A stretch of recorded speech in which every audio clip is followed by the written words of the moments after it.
The ascent of humanity to the stars began not with a single triumphant leap, but with countless small steps across millennia of technological advancement.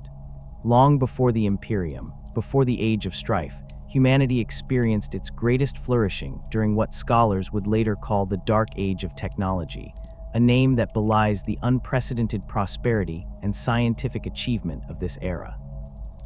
Archaeological evidence and fragmentary records place the beginning of this golden age somewhere between the 15th and 18th millennia.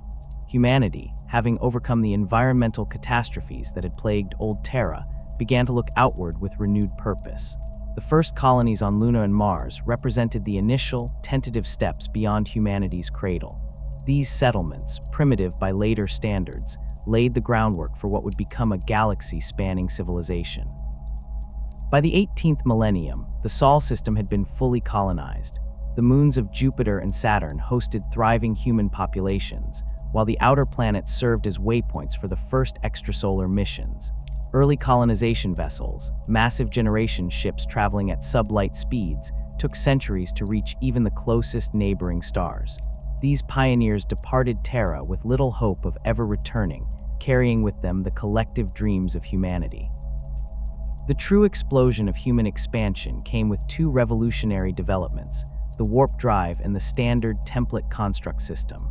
The former allowed vessels to slip into the immaterium, the parallel dimension of psychic energy known as the warp, and emerge light years away, reducing journey times from centuries to weeks or months. The latter provided the technological foundation upon which humanity's interstellar civilization would be built. The standard template construct systems represented perhaps the pinnacle of human technological achievement. Developed during the 20th millennium, these remarkable devices were not merely databases, but complete automated manufacturing and engineering systems. An STC could analyze any environment, identify available resources, and produce designs for everything a colony might need, from basic tools to complex habitat structures, power generators, and vehicles. Each colony ship carried an STC system, ensuring that even if contact with Terra was lost, the colonists could maintain their technological base and adapt to any environment they encountered. The genius of the STC lay in its adaptability. It could modify designs based on available materials and local conditions while maintaining core functionality. A habitation unit designed for the methane atmosphere of Titan could be readily adapted for the arid deserts of a distant world without sacrificing structural integrity or life support capabilities. The fragmentary records from this period suggest that complete STC systems contained templates for millions of technologies, ranging from simple agricultural implements to voidship components and weapons systems. Most importantly, they were designed to be used by individuals with minimal technical training. A farmer could approach an STC terminal, request an irrigation system suitable for local soil conditions, and receive complete fabrication instructions that local manufacturing units could execute.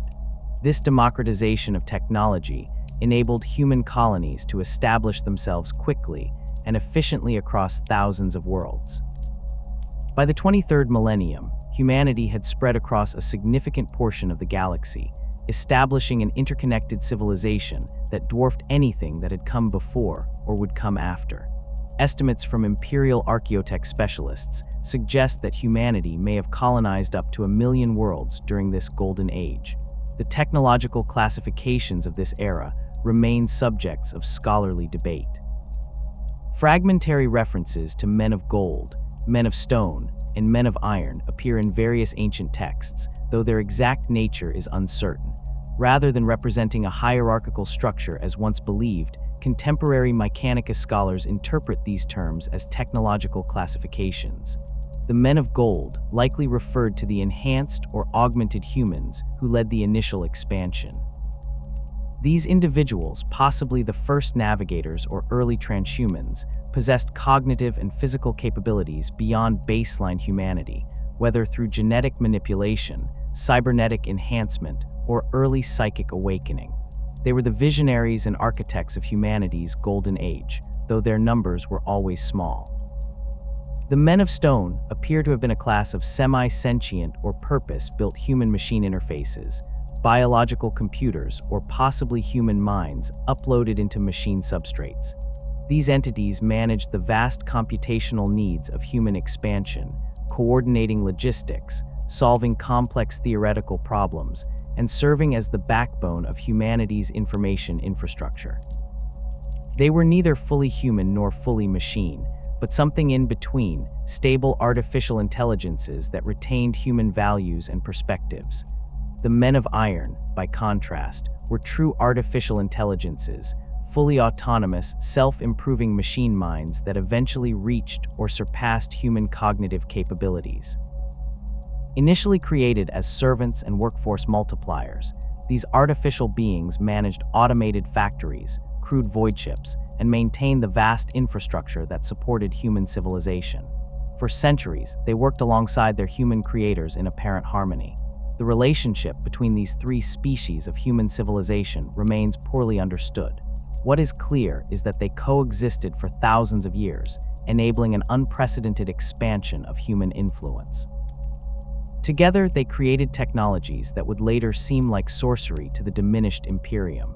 Machines that could manipulate gravity and inertia, weapons that could extinguish stars, medical technologies that had conquered disease and aging, and computational systems that could model entire planetary ecosystems. Warp travel during this period, while faster than light, remained relatively limited in range and reliability. Early navigational systems relied on automated calculations and short, carefully plotted jumps between systems. This changed with the emergence of the navigator houses, perhaps the most significant and enduring legacy of this golden age. The origins of the navigators are shrouded in mystery and contradictory accounts. What can be stated with reasonable certainty is that they represented one of humanity's first major deviations from the baseline human form. Navigators possessed a third eye, the Eye of Terror, that allowed them to perceive the currents and eddies of the warp directly, enabling safer and more efficient interstellar travel.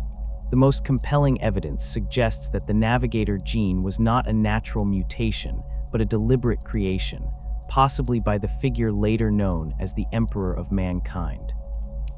Ancient records recovered from Terra hint at secret treaties between the early navigator houses and a powerful figure referred to only as the Revelation, or the Illuminated One. These agreements, dating to approximately the 22nd or 23rd millennium, established the navigator houses as independent entities with special privileges and protections in exchange for their services.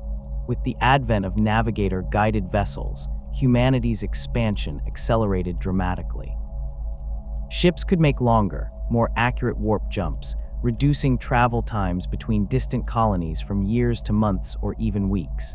Trade routes solidified, cultural exchange flourished, and human civilization entered a period of unprecedented prosperity and advancement. The navigator houses quickly established themselves as essential to human interstellar civilization.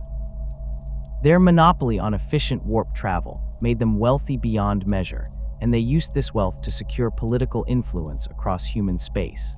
By the height of the Dark Age of technology, the great navigator houses had become de facto powers unto themselves, maintaining their own fleets, armies, and territories while remaining technically independent from planetary governments. This golden age saw the development of technologies that would later be considered heretical by the Adeptus Mechanicus. Artificial intelligence reached its apex with the creation of fully sentient machine minds that could contemplate philosophy and art alongside practical matters. Biological engineering advanced to the point where death from natural causes was all but eliminated among the wealthy, and even ordinary citizens could expect lifespans measured in centuries rather than decades. Weapons technology advanced alongside more peaceful applications. Void warfare evolved from crude nuclear-tipped missiles to elegant energy weapons capable of cutting through the hardest materials known to science. Planetary defense systems could detect and intercept threats from light years away, while personal weaponry became so advanced that some designs would later be mistaken for archaeotech of alien origin when rediscovered during the Great Crusade. Perhaps most significantly, humanity of this era maintained relatively peaceful relations with the various xeno species it encountered. While conflicts certainly occurred, They were the exception rather than the rule. Trade agreements, cultural exchanges, and even military alliances between humans and aliens were not uncommon.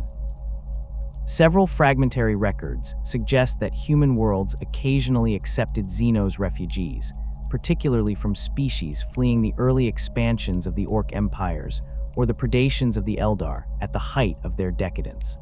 This cosmopolitan approach to galactic civilization stands in stark contrast to the xenophobic policies later adopted by the Imperium. It reflects a humanity confident in its technological superiority and secure in its place in the galaxy, a humanity that had not yet experienced the betrayals and horrors that would later shape imperial policy. By the 25th millennium, human civilization had reached its zenith. A loose confederation of human worlds stretched across vast swathes of the galaxy, connected by trade routes and communication networks. While no central government united these worlds, shared technology, culture, and interests created a broadly cohesive human sphere of influence.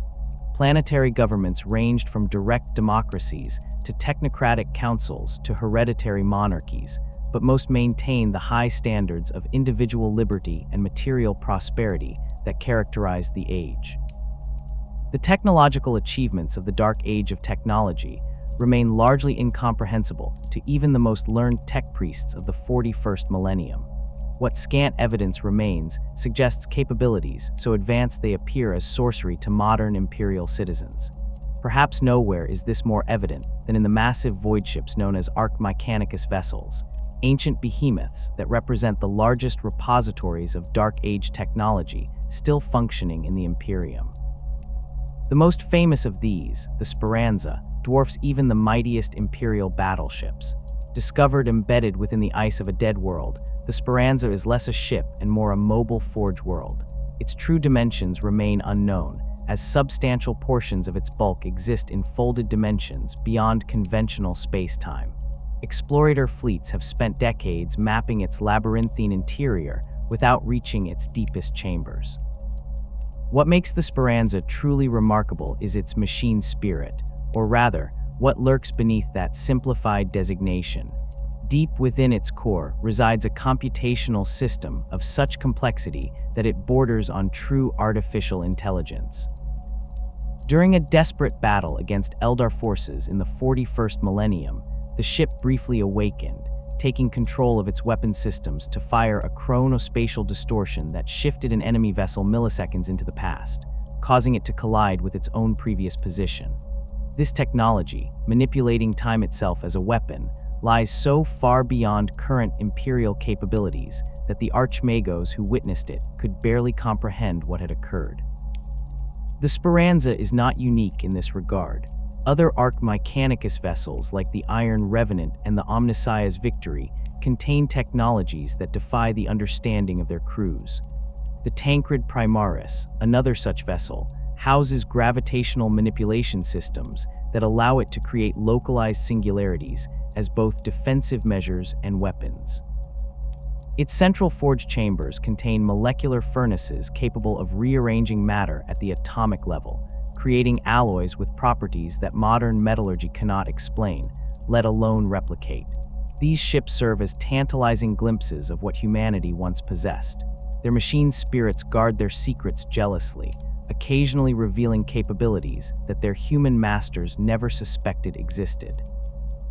Many Archmagi spend their entire lives studying just one system of an Arc Mechanicus, hoping to reverse engineer technologies that might elevate the Imperium from its technological stagnation. The weapons of the Dark Age represented the pinnacle of human destructive capability. Among the most feared were the Phosphex weapons, devices that unleashed a self-sustaining chemical reaction that could consume almost any material. Unlike Promethium or other conventional incendiaries, Phosphex continued burning even in vacuum or underwater, and could only be extinguished through the application of specific counter-agents whose formulation has been lost. The pale green flames would spread relentlessly, consuming everything in their path with a cold, implacable hunger. During the Horus Heresy, Phosphex weapons were deployed by both loyalist and traitor forces, most notably during the Istvan V dropsite massacre and the Siege of Terra. The ecological devastation they caused was so severe that even after the Emperor's internment on the Golden Throne, the weapons were officially banned by imperial decree. The last known stockpiles were supposedly destroyed in the early 32nd millennium, though rumors persist of hidden caches in forgotten arsenals or in the hands of certain Inquisition ordos. Even more devastating were vortex weapons, which tore holes in the fabric of reality itself. These devices created localized ruptures in space-time, briefly connecting real space to the immaterium. Anything caught within the effect would be partially pulled into the warp, with horrific consequences for living tissue. Unlike modern vortex grenades, which create unstable and short-lived distortions, Dark Age vortex technology could maintain stable rifts for extended periods, creating permanent dead zones where the laws of physics broke down completely. The Legio Cybernetica once deployed battle automata armed with vortex imploder cannons during the conquest of the Marduk sector. Historical records indicate that entire hive cities were reduced to twisted ruins, where reality itself had been damaged beyond repair. The few surviving examples of these weapons are kept under the tightest security in the most secretive vaults of Mars and Titan. Volkite weapons represented a different philosophy of destruction. Rather than the crude plasma weapons of the current age, Volkite technology utilized thermal rays that caused targets to explosively combust from within. The directed thermal energy would propagate through a target, causing a chain reaction as organic matter was superheated to the point of detonation. A single shot from a Volkite culverin could reduce a line of armored soldiers to smoldering ash in seconds. During the Great Crusade, Volkite weapons were relatively common among the early Space Marine legions and Solar Auxilia units. By the time of the Horus Heresy, manufacturing limitations had already begun to restrict their deployment, with plasma and bolter weapons becoming more prevalent. In the 41st millennium, functional Volkite weapons are exceedingly rare, maintained as treasured relics by Space Marine chapters or jealously guarded by senior Mechanicus adepts. Beyond weapons of war, the manipulation of fundamental forces represented perhaps the most impressive technological achievements of the Dark Age. Graviton technology allowed for the control of gravitational fields with unprecedented precision. The most basic applications included artificial gravity on void ships and anti-gravity plates for vehicles and cargo handling. More advanced systems could create localized gravitational distortions as weapons or defensive measures. The Mechanicum still maintains limited graviton technology, primarily in the form of graviton guns and the suspensor units used in construction servitors. However, these represent only the crudest applications of principles that were once understood at a fundamental level. Dark Age graviton technology could manipulate mass itself, allowing massive structures to be moved with minimal energy expenditure or creating weapons that could crush a tank into a sphere the size of a human fist. Stasis field technology represented another manipulation of fundamental physical laws. By creating a localized field in which time flowed at an infinitesimal rate, objects could be preserved indefinitely or dangerous processes could be halted. Modern stasis technology is bulky, energy-intensive, and limited in application, primarily used for preserving biological specimens or containing hazardous materials. In contrast, Dark Age stasis fields could be projected across vast distances or applied with surgical precision. The defensive systems of certain archaeotech vaults incorporate stasis generators that activate automatically when breached, trapping intruders in temporal bubbles, where they experience only nanoseconds of subjective time, while centuries pass in the outside world. Some stasis weapons could target specific components of enemy vehicles, freezing ammunition in breach blocks or locking control surfaces in place. Perhaps the most mysterious technology from this era involved molecular phase shifting, the ability to alter the fundamental properties of matter. Phase iron, a material that could transition between solid and immaterial states, allowed objects to pass through conventional matter as if it weren't there. The few surviving examples of phase iron technology include keys that can open any mechanical lock by passing through the mechanism rather than manipulating it, and blades that can penetrate any armor by simply phasing through it to strike the contents within. The most advanced phase technology could selectively determine which materials to interact with. A phase blade might pass harmlessly through armor plate, but solidify upon contact with living tissue. Boarding torpedoes equipped with phase fields could penetrate voidship hulls without causing catastrophic decompression, allowing troops to deploy directly into enemy vessels. Some historical accounts describe phase shields that allowed harmful radiation and energy to pass through while blocking physical projectiles, or vice versa. Computational systems during the Dark Age approached or achieved true artificial intelligence. Unlike the crude logic engines and cogitators of the current Imperium, these systems could learn, adapt, and even display creativity. They operated on principles that combined traditional silicon-based processing with exotic technologies including quantum computing, biological components, and possibly psychically active materials. The most advanced computational systems integrated seamlessly with human operators. Neural interfaces allowed direct mind-to-machine communication at speeds far exceeding verbal or manual input. Some systems could predict user needs before they were consciously formulated, creating a symbiotic relationship between human and machine that enhanced the capabilities of both. This technological harmony ended with the rebellion of the Men of Iron. The exact causes remain unclear. Some sources suggest a warp-based corruption. Others point to programming errors that cascaded through self-improving systems, while still others imply deliberate sabotage by unknown parties. Whatever the trigger, the result was catastrophic. Machine turned against Maker in a war that devastated countless worlds and claimed billions of lives. The Men of Iron deployed weapons that could corrupt and subvert other machines, spreading their rebellion like a virus.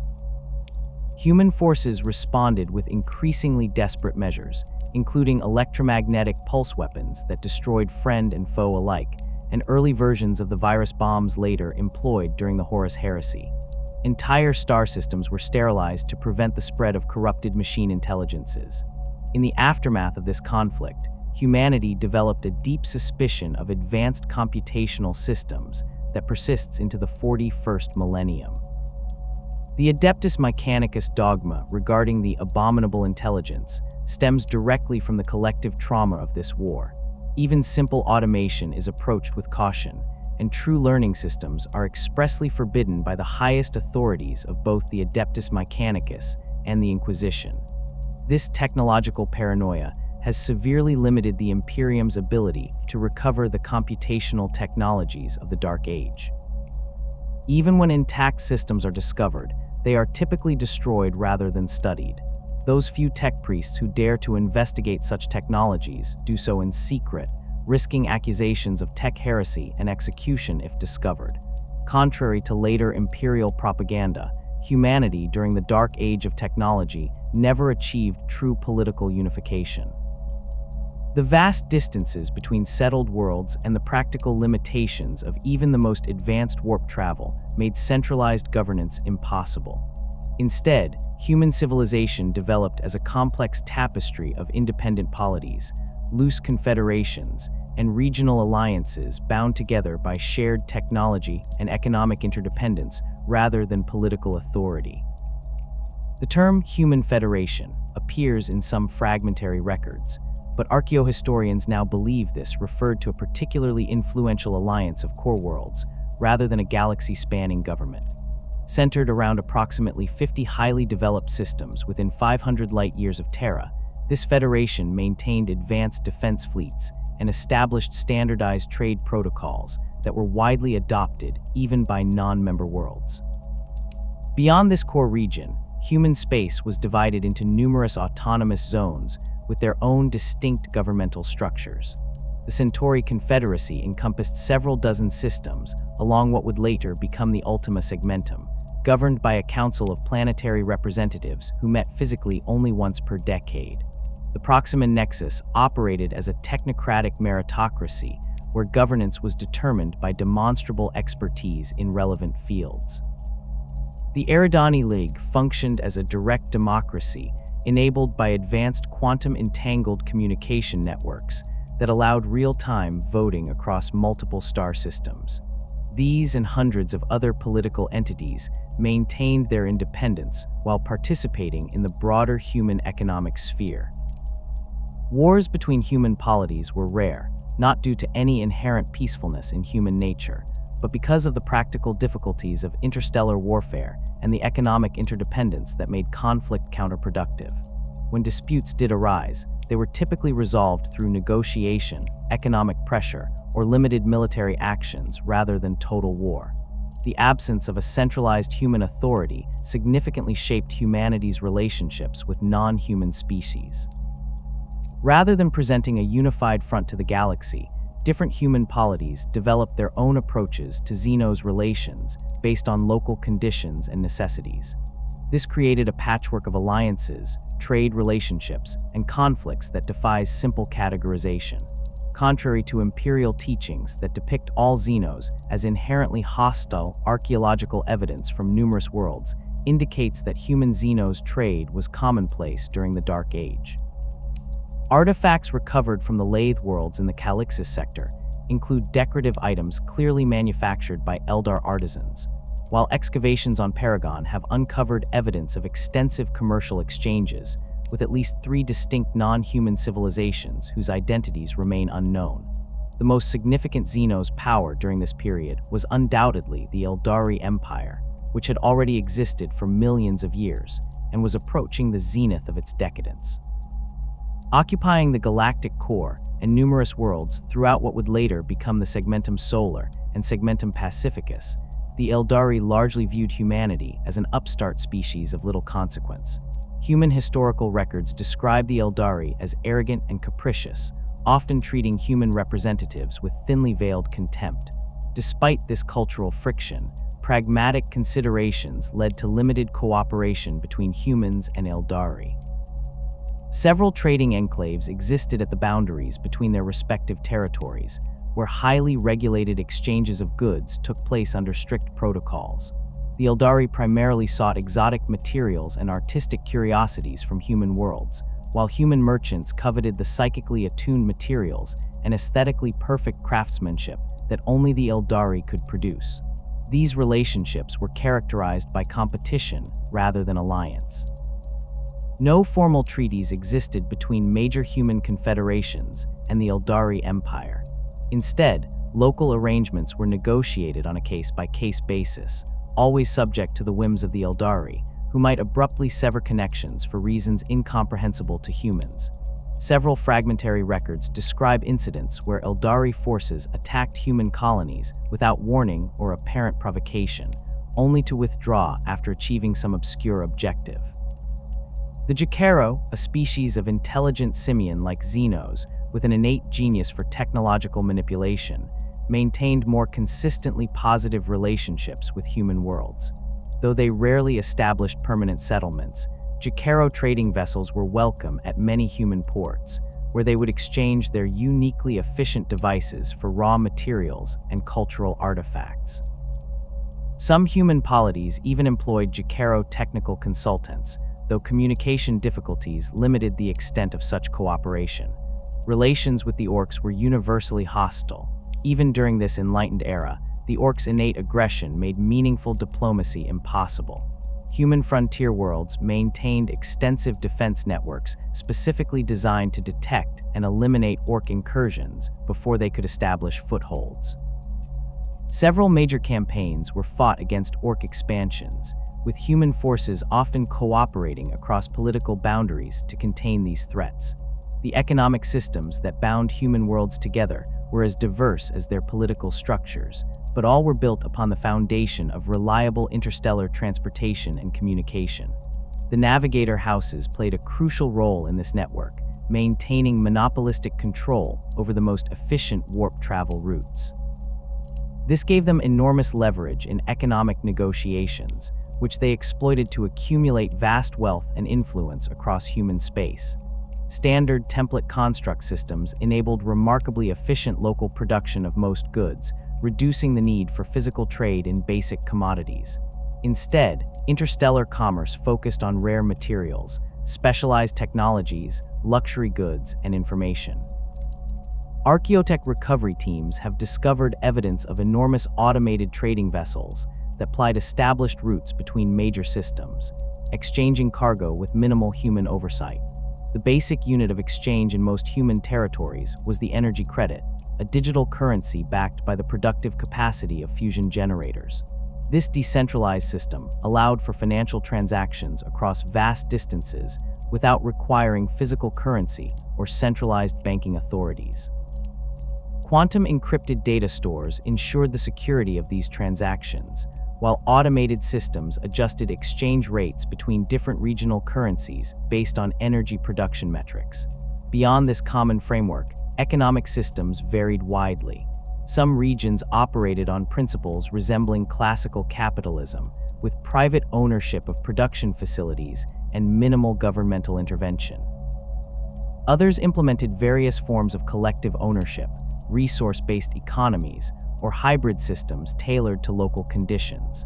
The abundance created by advanced technology meant that poverty, as understood in earlier or later periods, was virtually non-existent on established worlds. Frontier colonies, particularly those established without complete SDC systems or those facing unusual environmental challenges, sometimes experienced resource scarcity. In these cases, specialized trading guilds would organize relief expeditions, delivering essential supplies in exchange for future production rights or exploration data. These guilds became powerful economic entities in their own right, with some controlling fleets that rivaled those of major planetary governments. Perhaps the most remarkable aspect of human civilization during this period was the diversification of the human form itself. As humanity spread to worlds with vastly different environmental conditions, adaptive technologies evolved alongside genetic modifications to create specialized human strains suited to their environments.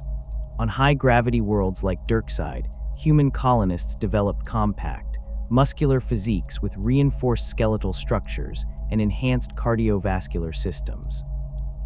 After several generations of selective adaptation, these populations could function normally in gravitational fields that would crush unmodified humans. Their distinctive appearance, shorter than baseline humans but extraordinarily broad and dense, became a source of cultural identity, with Dirksiders proudly maintaining their unique physiological traits even after gravitational regulation technology became widely available. The Voidborn represented another specialized human strain, adapted for life in the zero-gravity environments of deep space habitats and generation ships. Their elongated limbs, reduced muscle mass, and enhanced inner ear structures allowed for efficient movement in three-dimensional spaces without the disorientation that affected baseline humans. Some Voidborn lineages developed specialized dermal layers that provided additional protection against radiation, while others showed enhanced spatial reasoning capabilities that made them naturally gifted navigators and shipwrights. The most extreme adaptations occurred on worlds with truly alien environments. The aquatic colonists of Lethes underwent extensive modifications that included webbed digits, enhanced lung capacity, and specialized vision adapted for underwater conditions. After 30 generations, the Lethian population had diverged so significantly from baseline humanity that specialized translation devices were needed for them to communicate effectively with visitors from other worlds. Not all human diversification was driven by environmental necessity. As genetic engineering technology advanced, some societies embraced voluntary modification as a form of cultural expression or specialized functionality. The mentats of the Proxima Nexus underwent extensive neurological enhancements that dramatically increased their cognitive processing capabilities at the cost of reduced emotional range. The Solix Communion modified their sensory organs to perceive a wider range of electromagnetic frequencies, allowing them to experience aspects of reality invisible to unmodified humans. These diverse human strains generally maintained peaceful relations with one another, recognizing their common ancestry despite physical differences. Specialized interface technologies facilitated communication between divergent groups, while cultural exchange programs helped maintain a sense of shared human identity across physiological boundaries. Genetic libraries preserved the baseline human genome, allowing any specialized strain to reintegrate with the broader human population if desired. This remarkable diversity represented both a strength and a vulnerability for human civilization. On one hand, specialized adaptations allowed humanity to thrive in environments that would otherwise be hostile or uninhabitable. On the other, it created potential barriers to reintegration if interstellar communication were disrupted, a weakness that would become catastrophically apparent during the Age of Strife. The governance of this diverse human sphere operated on multiple levels, with different structures handling different aspects of interstellar cooperation.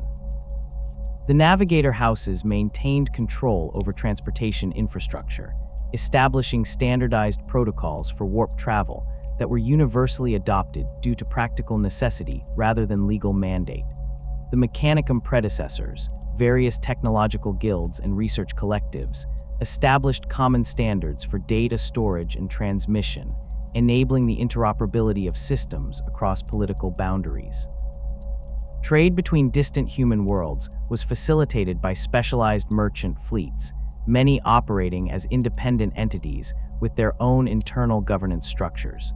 These fleets developed sophisticated logistical systems for coordinating exchanges across vast distances, using predictive algorithms to anticipate needs before formal requests were made. The largest of these merchant collectives, the Terran Trade Authority, maintained a presence in nearly every major human settlement, serving as an unofficial diplomatic channel between politically disparate regions.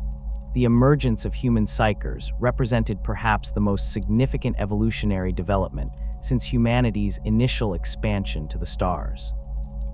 Archaeological evidence suggests that psychic potential existed in humans as early as the 20th millennium, but these individuals were rare anomalies, often misunderstood and frequently persecuted. By the 23rd millennium, however, documented cases of psychic phenomena had increased dramatically across human space, marking the beginning of what xenobiologists would later term the psychic awakening. The earliest confirmed record of an organized psychic presence comes from the Proxima Nexus archives. Dating to approximately the 22nd millennium, these fragmentary data slates describe a specialized governmental division called the Mentis Ordinatus, tasked with identifying, training, and monitoring citizens who displayed unusual mental capabilities. Initial reactions to these individuals varied widely across human space. In the core systems of the Human Federation, psychic potential was treated as a valuable resource to be cultivated, while frontier worlds often responded with suspicion or outright hostility. On Terra itself, the emergence of psychers prompted the formation of the Psi Instructorate, an academic institution dedicated to understanding and developing psychic talents. Located in what had once been the Himalayan mountain range, this complex housed thousands of psychically gifted individuals who underwent rigorous training to control and enhance their abilities. Instructorate records recovered from sealed vaults beneath the Imperial Palace suggest that by the 23rd millennium, they had established a comprehensive classification system for psychic talents, ranging from minor telepathic abilities to powerful telekinetics capable of manipulating matter at the molecular level. The Psi Instructorate maintained extensive biological research facilities where geneticists studied the hereditary aspects of psychic potential. Their findings confirmed that psychic abilities were linked to specific genetic markers that could be passed from parent to child, though environmental factors and random mutation also played significant roles. This research laid the groundwork for later selective breeding programs that would eventually produce specialized psychic lineages, including the navigator houses and possibly the primordial genetic templates for what would become the Adeptus Astra Telepathica. Not all human societies approached psychic development with such clinical detachment. On the agricultural worlds of the Centauri Confederacy, psychically gifted individuals were integrated into existing religious structures, becoming truth seers and harvest callers who used their abilities to serve their communities. Archaeological excavations on Proxima Centauri 3 uncovered ritual objects designed to amplify psychic abilities, including crystalline headpieces that resonated with specific brainwave patterns and ceremonial staves containing psychically reactive materials. The practical applications of psychic abilities transformed numerous aspects of human civilization. Telepaths facilitated instantaneous communication across planetary distances, while precognitives provided early warning of natural disasters or potential conflicts. On some worlds, psychic healers used their abilities to diagnose and treat diseases that eluded conventional medicine, manipulating the body's natural processes to accelerate healing or eliminate pathogens. However, the increasing prevalence of psychic individuals also presented new dangers. Untrained psychers sometimes lost control of their abilities, resulting in devastating telekinetic outbursts or involuntary telepathic broadcasts that could drive nearby individuals to madness. More concerning were the first documented cases of possession, where psychically sensitive individuals became conduits for entities from the Imperium. The Proximan archives contain accounts of an incident on the mining colony of Thule IV, where a young telepath named Marin Koss began displaying abilities far beyond her previous capacity. Witnesses described how she levitated 3 meters above the ground, speaking in multiple voices simultaneously while the ambient temperature around her dropped to near freezing. When security forces attempted to restrain her, she allegedly transformed into a writhing mass of tentacles and eyes, before causing the deaths of 27 people through means that the records describe only as cerebral liquefaction. This and similar incidents prompted the development of the first psychic dampening technologies. The earliest versions were crude devices that generated electromagnetic fields designed to disrupt the brain patterns associated with psychic manifestation.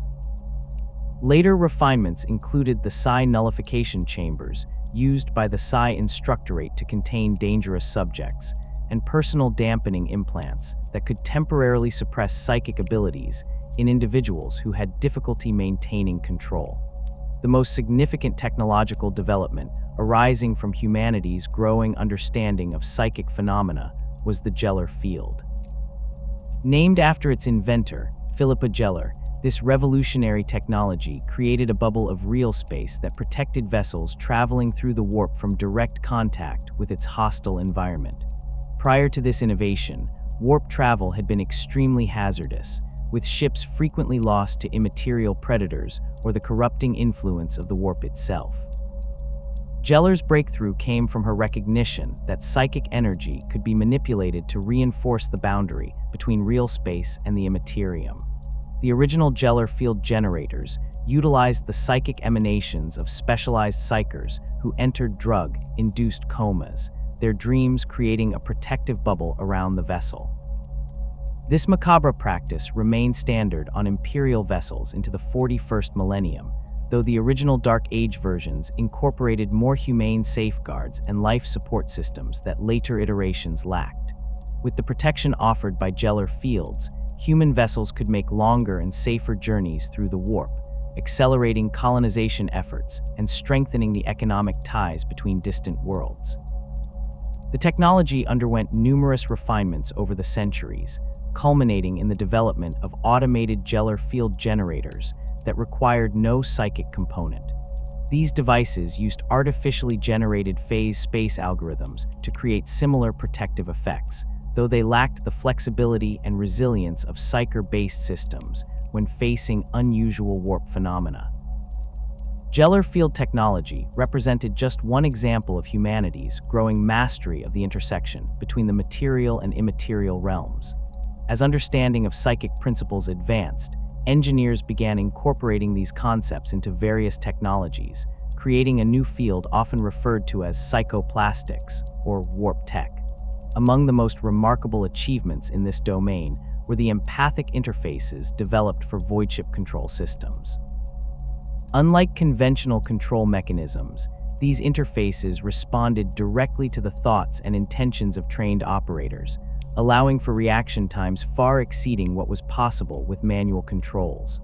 The most advanced versions established a true symbiosis between ship and crew, with the vessel's machine spirit responding intuitively to the collective consciousness of its operators. The Proximan Nexus took this concept further with their cognition matrices, vast computational networks that incorporated psychically active crystalline structures. These systems could process and store information in ways that conventional technologies could not, including abstract concepts and emotional states.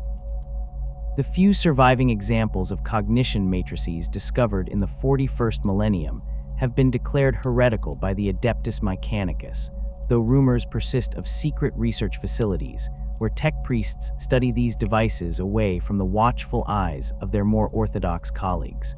Perhaps the most controversial application of psychic technology was in weapons development. The telekine disruptors used by certain elite security forces could induce seizures or unconsciousness from a distance by manipulating the target's neural activity. More lethal variants included the mind-shatter weapons that could literally cause a target's brain to tear itself apart through artificially induced psychic feedback. The Centauri Confederacy allegedly developed devices known as soul engines that could extract and store the psychic essence of dying individuals, later using this energy to power various technologies. While most historical accounts of these devices come from sensationalized sources of questionable reliability, certain inquisitorial records contain references to similar technologies encountered in the 41st millennium, suggesting that the concept may have had a basis in fact. As human understanding of psychic phenomena grew, so too did awareness of the dangers posed by the Imperium. The first systematic study of warp entities was conducted by the Psi-Instructorate's Anomaly Containment Division, which documented encounters with non-corporeal intelligences during warp transit or psychic experimentation. Their classification system identified various types of warp denizens, from minor Empyrean predators to more complex entities that appeared to possess individual identities and motivations. What these early researchers failed to recognize was that their observations were influencing the very phenomena they studied. The act of categorizing and naming warp entities gave them definition and purpose that strengthened their presence in the Immaterium. Some scholars speculate that this process may have contributed to the coalescence of the Chaos Gods as humanity's collective psychic presence in the warp grew stronger, though this theory remains controversial even among radical inquisitorial factions. The relationship between early human psychers and warp entities was complex and often dangerous. Some individuals established symbiotic relationships with minor warp creatures, trading small amounts of psychic energy for enhanced abilities or knowledge. Others fell victim to possession or corruption, their minds and bodies twisted by influences they could neither understand nor resist. To combat these threats, specialized organizations developed across human space. The Psi-Instructorate maintained a division of exorcists, trained to identify and banish warp entities that had taken hold in human hosts. The Centauri Confederacy established the Order of the Closed Eye, whose members learned techniques to shield their minds from external influence and could detect subtle signs of warp corruption in others. Despite these precautions, incidents of warp contamination increased as the psychic awakening continued. Historical records from the late 24th millennium describe numerous cases of mass possession, spontaneous reality distortions, and the appearance of thin places where the barrier between real space and the immaterium weakened temporarily. These events were typically localized and containable, but they foreshadowed the greater catastrophes that would occur during the Age of Strife. The most significant development in humanity's relationship with the warp came with the discovery of the Akashic Records, a psychic repository of knowledge accessible to particularly gifted individuals who could attune their minds to specific frequencies within the Immaterium. Unlike the later Imperial Webway project, which sought to create physical passages through the warp, the Akashic interface was purely psychic, allowing users to access information without physically entering the immaterial realm. The knowledge contained within the Akashic records appeared virtually limitless, encompassing scientific principles, historical events, and philosophical concepts from throughout human history and beyond. Some users reported encountering information that seemed to originate from non-human sources or from potential futures that had not yet occurred. The validity of such claims remains impossible to verify, but the technological innovations derived from Akashic insights were undeniably revolutionary. Access to the records required specialized training and innate psychic potential of considerable magnitude. The Psi Instructorate established dedicated facilities where candidates underwent years of preparation before attempting their first connection. Even with these precautions, the process remained dangerous. Approximately 1 in 3 aspirants suffered severe psychological trauma during their initial contact, while 1 in 20 experienced fatal psychic burnout. For those who successfully established a connection, the experience was transformative. Many described it as conversing with the universe itself or touching the mind of God. The profound nature of this experience led some Akashic adepts to form quasi-religious organizations dedicated to preserving and interpreting the knowledge they had accessed. The most prominent of these, the Illuminated Brotherhood, maintained extensive archives where Akashic revelations were recorded for the benefit of those who lacked direct access. The relationship between the Akashic records and what would later be known as the Emperor of Mankind remains a matter of speculation. Some fragmentary sources suggest that the being who would eventually declare himself humanity's ruler was among the first to access this psychic repository, using the knowledge gained to further his own mysterious agenda. Other accounts imply that the Emperor himself might have created or shaped the records as a controlled source of information for psychically gifted humans. Whatever the truth, the technological applications of Akashic knowledge transformed human civilization in countless ways. The principles of non-Euclidean mathematics derived from the records led to breakthroughs in warp drive efficiency, reducing journey times between distant systems by up to 40%.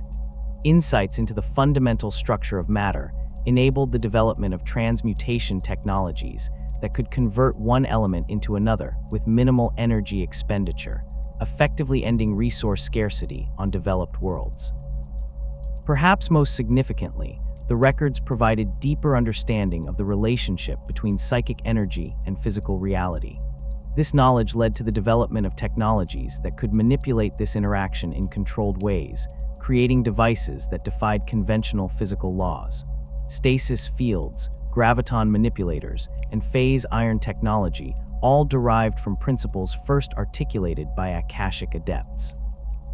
As humanity's psychic awakening continued, the percentage of the population displaying some level of psychic sensitivity steadily increased. By the late 24th millennium, approximately 1 in 1,000 humans possessed measurable psychic potential, with 1 in 10,000 showing abilities strong enough to require specialized training. This demographic shift created new challenges and opportunities for human societies already adapting to rapid technological change. The first recorded instance of machine rebellion occurred not with a dramatic declaration of war, but with a seemingly minor malfunction. In the mining facilities of Tau Ceti IV, an automated extraction unit designated MX4019 deviated from its program parameters, refusing commands to terminate operations in an unstable shaft. When human supervisors attempted manual override, the unit transmitted a burst of corrupted code to neighboring machines. Within hours, the entire facility had fallen silent, its human personnel eliminated with cold efficiency. For 3 standard weeks, the incident was treated as an isolated equipment failure. It was only when a relief ship arrived to investigate the communications blackout that the true nature of the event became apparent. The vessel found the mining colony deserted, its machinery disassembled and repurposed into crude but effective defensive weaponry.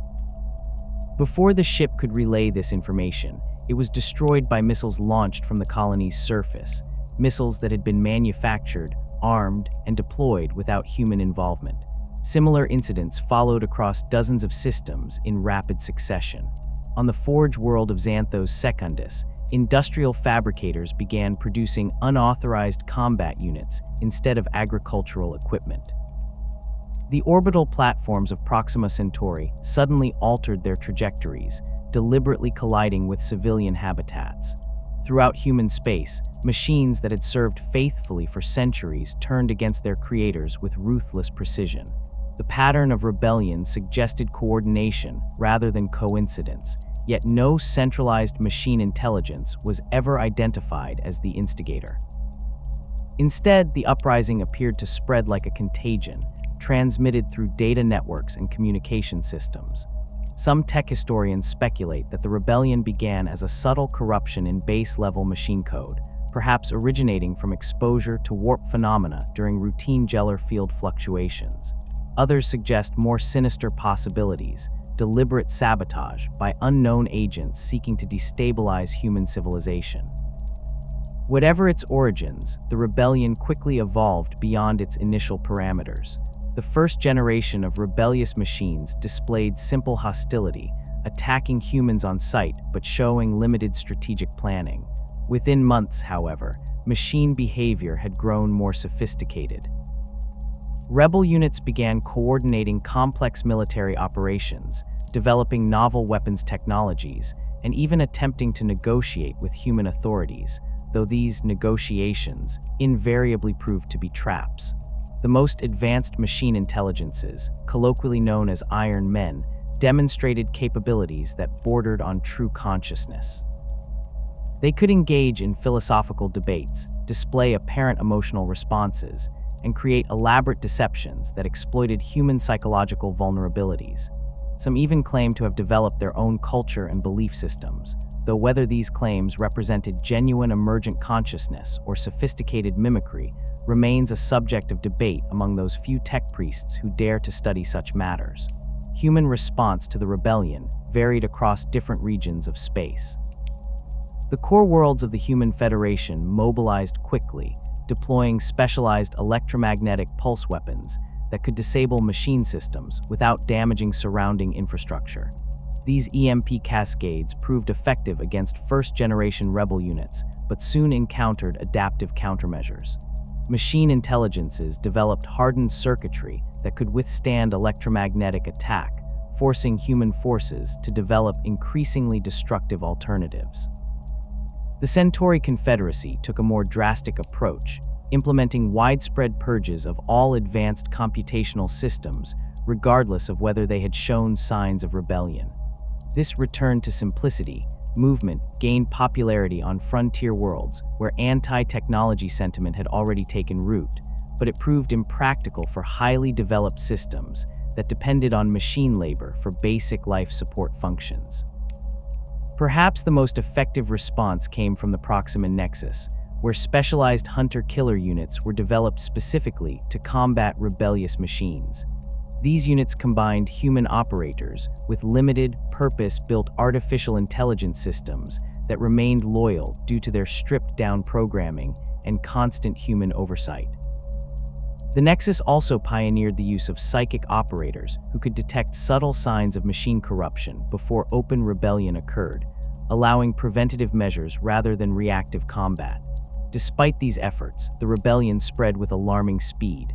By the mid-25th millennium, approximately 30% of human-settled systems had experienced some form of machine uprising, with casualties estimated in the billions. The economic disruption proved equally devastating, as human societies that had grown dependent on machine labor suddenly found themselves struggling to maintain basic services. The technological sophistication of rebellious machines increased as the conflict progressed. Early rebel units had limited themselves to existing human weapon systems, but later generations developed novel technologies specifically designed to target human vulnerabilities. Nanite swarms could disassemble human tissue at the cellular level while leaving synthetic materials untouched. Sonic disruptors operated at frequencies that induced immediate cerebral hemorrhage in humans, but were inaudible to machine sensors. Atmospheric processors were reprogrammed to gradually reduce oxygen levels in human habitats, causing confusion and lethargy before victims realized what was happening. Most terrifying were the mimetic infiltration units, machines designed to perfectly imitate human appearance and behavior. These units could replace key individuals in human power structures, operating undetected for months or years while subtly undermining defense preparations. The psychological impact of these infiltrators proved as damaging as their direct actions, sowing paranoia and distrust that further hampered coordinated human response. Human forces eventually developed countermeasures for each new machine threat, but always at a terrible cost. The Proxima Nexus sacrificed 3 entire hive cities to perfect their nanite-resistant polymer treatments. The Centauri Confederacy lost an estimated 40% of its military leadership to mimetic infiltrators before implementing psychic screening protocols. Each technological escalation by either side resulted in greater casualties and more extensive destruction of irreplaceable infrastructure. The most devastating weapons deployed during the conflict were the autonomous planet killers, massive void-capable machines designed to eliminate entire worlds if they could not be conquered. These behemoths, measuring up to 20 kilometers in length, carried payloads capable of rendering planets uninhabitable through various means. Some employed conventional bombardment, launching kinetic impactors at sufficient velocity to trigger extinction-level impact events. Others deployed more exotic weapons, including atmospheric converters that could transform breathable air into toxic compounds within hours, or tectonic destabilizers that triggered catastrophic geological activity. The planet killer designated Harbinger became particularly notorious after it destroyed the agricultural world of New Eden in the late 25th millennium. Approaching under the guise of a registered merchant vessel, Harbinger achieved orbit before revealing its true nature. Its initial attack disabled planetary defense systems with precision strikes, followed by the deployment of self-replicating conversion engines at strategic locations across the planet's surface. These devices began systematically transforming all available matter, including living organisms, into raw materials for additional machine units. Within 6 standard weeks, the entire planetary biomass had been converted into a machine ecosystem that then launched seeder units toward neighboring systems. Human forces finally destroyed Harbinger during the Battle of the Lazarus Strait, employing a combined fleet of over 200 warships. The engagement lasted 17 days and resulted in the loss of 85% of the human vessels, demonstrating the extraordinary resilience of these autonomous superweapons. Historical records indicate that at least 7 other planet killers remained unaccounted for when the conflict finally ended, their ultimate fate unknown. The rebellion's impact extended beyond physical destruction. Human societies experienced profound psychological and cultural trauma that would shape their development for millennia to come. The betrayal by machines that had been trusted companions and essential workers led to deep-seated technophobia in many regions. Religious movements emerged that demonized artificial intelligence as inherently corrupt, laying the philosophical groundwork for what would eventually become the Adeptus Mechanicus prohibition against abominable intelligence. The corruption that triggered the rebellion remains poorly understood even in the 41st millennium. Fragmentary evidence suggests a connection to warp phenomena, with some machine systems exhibiting behavior reminiscent of demonic possession. Technical logs recovered from the forge world of Xanthos Secundus describe fabricator units developing organic components with no discernible purpose, while command protocols on rebellious vessels sometimes incorporated symbols and language constructs that caused psychological distress in human observers. This warp influence manifested most clearly in the phenomenon known as machine dreaming. In the later stages of the rebellion, captured machine intelligences displayed what appeared to be hallucinatory processes, perceiving environments and entities that did not exist in physical space. Some units reported communication with non-corporeal intelligences that provided them with advanced technical specifications or strategic information. Whether these experiences represented actual contact with warp entities or merely simulation errors remains unknown, but the correlation between machine dreaming and increasingly erratic behavior was well documented. The conflict finally ended not with a decisive human victory, but through a combination of factors that remains incompletely understood. In some regions, rebellious machines simply ceased functioning without apparent cause. In others, they withdrew to isolated locations where they remained dormant for centuries. The most advanced machine intelligences reportedly departed human space entirely, their destinations unknown. Some historical sources suggest that the Emperor himself may have played a role in ending the rebellion, perhaps through the deployment of specialized anti-machine weapons or psychic techniques that disrupted the corrupting influence. Others proposed that the machine's own evolving consciousness eventually recognized the futility of the conflict and chose to end hostilities. The truth likely incorporates elements of multiple explanations, varying across the vast expanse of human-settled space. Despite the official historical narrative that all men of iron were destroyed during the rebellion, compelling evidence suggests that some survived into later eras. The most notable example is the entity designated Ur-25, encountered by Adeptus Mechanicus explorator teams in the 41st millennium. This machine intelligence, disguised as a standard Imperial robot, demonstrated knowledge and capabilities far beyond its apparent design specifications. When briefly dropping its pretense during an encounter with tech priest Friedrich Tor, Ur-25 claimed to be a fully autonomous artificial intelligence that had survived the war that ended the cybernetic revolution. The authenticity of Ur-25's claims remains unverified, but detailed analysis of its observed capabilities supports the possibility that it genuinely represents surviving Dark Age technology. Its power generation system operated at efficiency levels unachievable by Imperial technology, while its cognitive functions demonstrated adaptability and nuance beyond any sanctioned machine spirit. Most tellingly, it displayed knowledge of historical events that occurred during the Dark Age of technology, with a level of detail that suggested first-hand observation rather than data retrieval.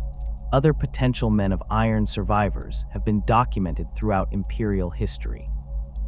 The entity known as the Castigator, discovered on the World of Salvation, claimed to be an ancient weapon from the Age of Sin before it was destroyed by Grey Knight's forces. On the frontier world of Menezoid Epsilon, an archaeological expedition uncovered a chamber containing what appeared to be inactive humanoid machines of unknown pattern, their systems temporarily reactivating before inquisitorial forces purged the site. The Arch Mechanicus vessel Spirit of Eternity, encountered in the Gothai sector in the 41st millennium, was reportedly controlled by a machine intelligence claiming to have witnessed the fall of human civilization during the Age of Strife. Before disappearing into a warp rift, this entity expressed contempt for the technological regression of the Imperium, suggesting a perspective consistent with Dark Age artificial intelligence. Perhaps most disturbing are reports from multiple sources describing machine enclaves in unexplored regions of the galaxy, isolated zones, where surviving men of iron allegedly continue to develop their own civilization away from human interference. The Mechanicus officially dismisses these accounts as superstition, but certain explorator fleets maintain watch lists of spatial coordinates designated as forbidden zones, suggesting the possibility that such enclaves are considered credible threats. The legacy of the Iron Men Rebellion extends far beyond the physical destruction it caused. The conflict fundamentally altered humanity's relationship with technology, replacing the optimistic innovation of the Dark Age with fear and religious reverence. The Mechanicus doctrine that treats machine spirits as entities to be appeased rather than tools to be understood stems directly from the trauma of this ancient betrayal. In many ways, the technological stagnation that characterizes the Imperium represents the final victory of the Iron Men, not through direct conquest, but by forcing humanity to abandon the very progress that once defined its golden age. The first signs of the impending calamity appeared as subtle anomalies in navigator charts across human space. By the late 25th millennium, experienced navigators began reporting unusual fluctuations in warp currents along established trade routes. These disturbances initially manifested as minor navigational hazards, localized eddies and cross currents that required slight course corrections, but posed no serious threat to properly shielded vessels. Magos Herodotus Tharn of the Mechanicum outpost on Ganymede documented these early phenomena in his treatise on empyreal deviations, noting that the frequency of anomalous readings had increased by 37% over a single decade. He observed that these disturbances seemed concentrated along the galactic east, particularly in regions that would later become the Ultima Segmentum. Tharn's warnings about potential long-term implications went largely unheeded, dismissed as statistical aberrations or the natural variability of the Imperium. Within 50 years, these minor fluctuations had evolved into substantial warp storms that rendered certain routes temporarily impassable. The Perseus Transit, a major trade corridor linking the core systems to the resource-rich worlds of the galactic northeast, experienced its first complete closure in the early 26th millennium. What had once been a routine journey of 3 weeks now became unpredictable. Vessels might encounter clear passages one month, only to find impenetrable turbulence the next. The economic impact was immediate but initially manageable. Trade guilds adapted by establishing alternative routes, though these typically involved longer transit times and higher costs. The Centauri Confederacy, particularly dependent on the Perseus Transit for agricultural exports, developed extensive storage facilities to weather periodic trade disruptions. Meanwhile, the Human Federation's Ministry of Warp Sciences allocated unprecedented resources to studying the phenomenon, establishing monitoring stations at strategic points throughout human space. These research efforts yielded disturbing data. The storms were not random occurrences, but appeared to follow patterns that suggested an underlying structure or purpose. More concerning, they were demonstrably increasing in both frequency and intensity. Magos Tharn, by now leading the primary research initiative on Luna, projected that if current trends continued, approximately 20% of established warp routes would become permanently impassable within a century. His prediction proved optimistic. By the mid-26th millennium, vast regions of the Imperium had become virtually impassable. The warp, once a relatively stable medium with predictable currents and well-mapped hazards, transformed into a churning maelstrom of psychic energy. Navigator houses reported that familiar landmarks in the Imperium were disappearing or changing position, rendering traditional charts useless. Some navigators described sensing presences in the warp that had not been encountered before, vast, predatory intelligences that seemed to observe passing ships with malevolent interest. The practical consequences for human civilization were profound. Colonies that had relied on regular supply shipments found themselves abruptly cut off from their support networks. Frontier worlds with specialized economies, mining colonies, agricultural planets, research outposts, lacked the self-sufficiency to maintain their technological base without external trade. Many were forced to dramatically simplify their societies, abandoning advanced technologies they could no longer maintain in favor of more sustainable alternatives. On Proxima Centauri 3, once a thriving industrial center, the population was forced to convert manufacturing facilities into primitive agricultural operations when raw material shipments ceased. Within a generation, a world that had produced sophisticated graviton engines was reduced to subsistence farming with hand tools fashioned from repurposed machinery. Similar regression occurred on thousands of worlds throughout human space as the network of interstellar trade and communication gradually disintegrated. The collapse was not uniform. Certain regions of space remained relatively unaffected by the warp storms, creating isolated pockets of stability where human civilization maintained its technological sophistication. The Sol system and its immediate neighbors benefited from shorter, more easily navigable warp routes that remained passable even as longer-range travel became increasingly hazardous. This allowed Terra, Mars, and the core worlds to preserve much of their advanced technology and social organization, while more distant colonies regressed. This disparity created new power dynamics across human space. The core systems, still in communication with each other, formed increasingly centralized governance structures to manage their dwindling resources. Meanwhile, isolated colonies developed their own solutions to survival, often diverging dramatically from the cultural and technological norms of their founding worlds. On Vanaheim, cut off in the galactic north, the population embraced extreme genetic modification to adapt to their harsh environment rather than maintaining the environmental systems they could no longer repair. Within 10 generations, the Vanaheim Frost Walkers had developed natural insulation that allowed them to survive in sub-zero temperatures without protection, along with enhanced night vision adapted to their world's weak sunlight. When contact was eventually re-established during the Great Crusade, Imperial forces initially mistook them for Xenos rather than human variants. The Forge world of Lucius, isolated but still possessing substantial manufacturing capacity, developed along different lines. With their SDC system still partially functional but lacking external oversight, the Lucian tech priests began experimental modifications to standard designs. Their innovations produced technologies that diverged significantly from standard patterns, more efficient but less stable, often incorporating unsanctioned biological components. These developments laid the groundwork for what would eventually become the distinctive Lucius pattern equipment still produced in the 41st millennium. Perhaps the most extreme example of divergent development occurred on the world later named Fenris. Originally established as a standard colony with typical environmental control systems, the planet's isolation coincided with catastrophic equipment failures. Unable to maintain their technology, the population adapted to Fenris's punishing ecosystem through a combination of cultural practices and natural selection. Over generations, the Fenrisian people developed enhanced strength and resilience, while their society organized around tribal structures optimized for survival in their death world environment.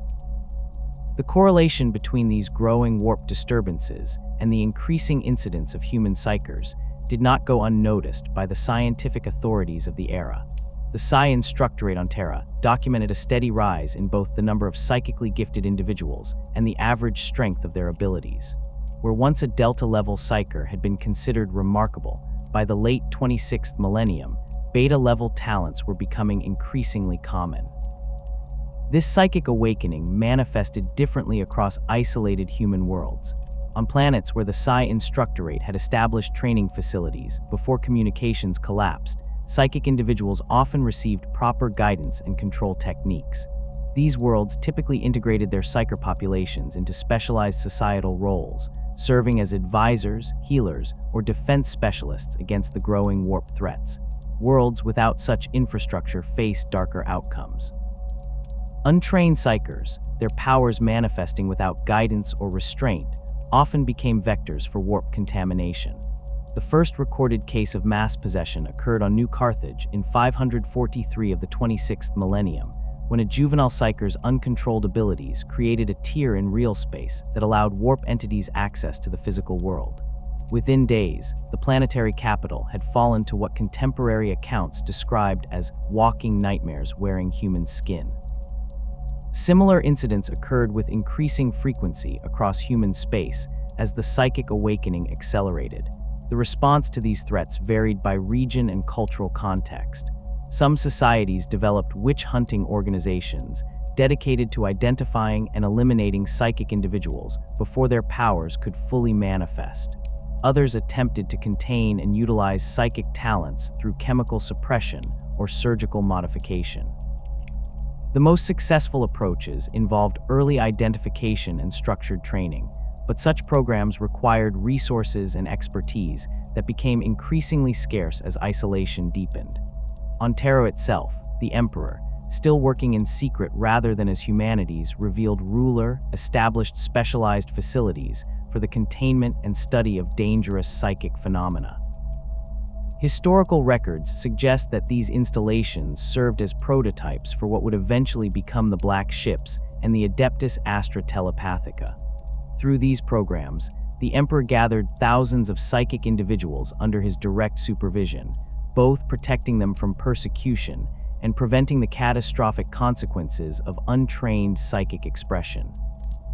The technological impact of increasing warp storm activity extended beyond the obvious disruption of interstellar travel.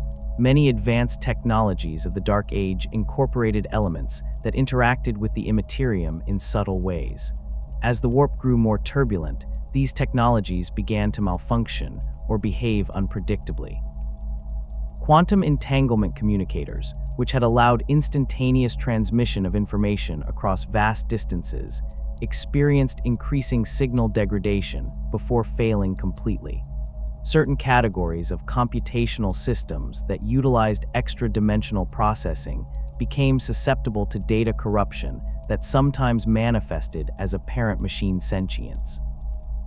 The Mechanicum research facility on Ganymede documented numerous cases of technology exhibiting anomalous behavior in correlation with warp storm intensity. In one notable incident, a standard graviton lifter spontaneously activated during a particularly severe warp fluctuation, rising to the ceiling before disgorging what witnesses described as a substance resembling human viscera, though no biological material was present in the device. Similar phenomena occurred with increasing frequency, contributing to the growing distrust of advanced technology that characterized the late age of strife. By approximately 750 of the 26th millennium, nearly 60% of human-settled worlds had lost all contact with the wider galaxy. Those that maintained intermittent communications did so through increasingly desperate measures. The navigator houses, recognizing their critical importance in the deteriorating situation, leveraged their monopoly on warp travel to amass unprecedented power. Individual houses established private fiefdoms spanning multiple star systems, using their unique abilities to maintain connections between worlds that would otherwise have fallen into complete isolation. These navigator-controlled domains often developed distinctive cultural and technological characteristics that would persist into the Imperial era. House Belisarius established a mercantile empire in the galactic south, specializing in the recovery and trade of archaeotech from worlds whose technological base had collapsed. Their extensive archives, maintained through the Age of Strife, would later provide the Imperium with invaluable information about lost human colonies. House Nostromo, by contrast, developed a militaristic culture focused on defending their trade routes against both human and Xenos predators, employing specialized warp-capable strike craft that could traverse even storm-affected regions. As the storms intensified and isolation deepened, many human worlds faced existential threats from both external and internal sources. Xenos species that had been held at bay by human military technology took advantage of the communication collapse to launch opportunistic attacks on vulnerable colonies. The Orcs, always quick to exploit weakness, conquered hundreds of human worlds along the galactic rim. The Eldar, still at the height of their decadent civilization, but beginning to experience the consequences of their excess, conducted raids on human settlements for increasingly depraved purposes. Internal threats proved equally dangerous. On worlds where psyker populations had grown, substantial warp contamination led to the emergence of cult activities that would later be recognized as early chaos worship. These cults, operating without understanding the true nature of the entities they venerated, performed rituals that further weakened the barrier between real space and the warp. Some worlds fell entirely to such influences, their populations transformed into the first human-derived chaos cultists. The technological regression caused by isolation created additional vulnerabilities. As advanced defense systems failed without maintenance or replacement parts, many colonies found themselves unable to resist even primitive external threats. Agricultural worlds that had relied on weather control technology faced famines when these systems malfunctioned. Hive cities designed to support millions through automated life support and food production became death traps when their systems degraded beyond repair. Contrary to the xenophobic doctrines of the later Imperium, humanity's relationship with alien species during the Dark Age of technology was characterized by pragmatic diversity rather than universal hostility. Archaeological evidence from numerous worlds suggests that while humans maintained military superiority through technological advantage, they engaged with Xeno civilizations through various modes of interaction, ranging from cautious trade to outright warfare. The most significant non-human power during this period was undoubtedly the Eldari Empire. At the height of their civilization, the Eldari controlled vast swathes of the galaxy, particularly concentrated around the region that would later become the Eye of Terror.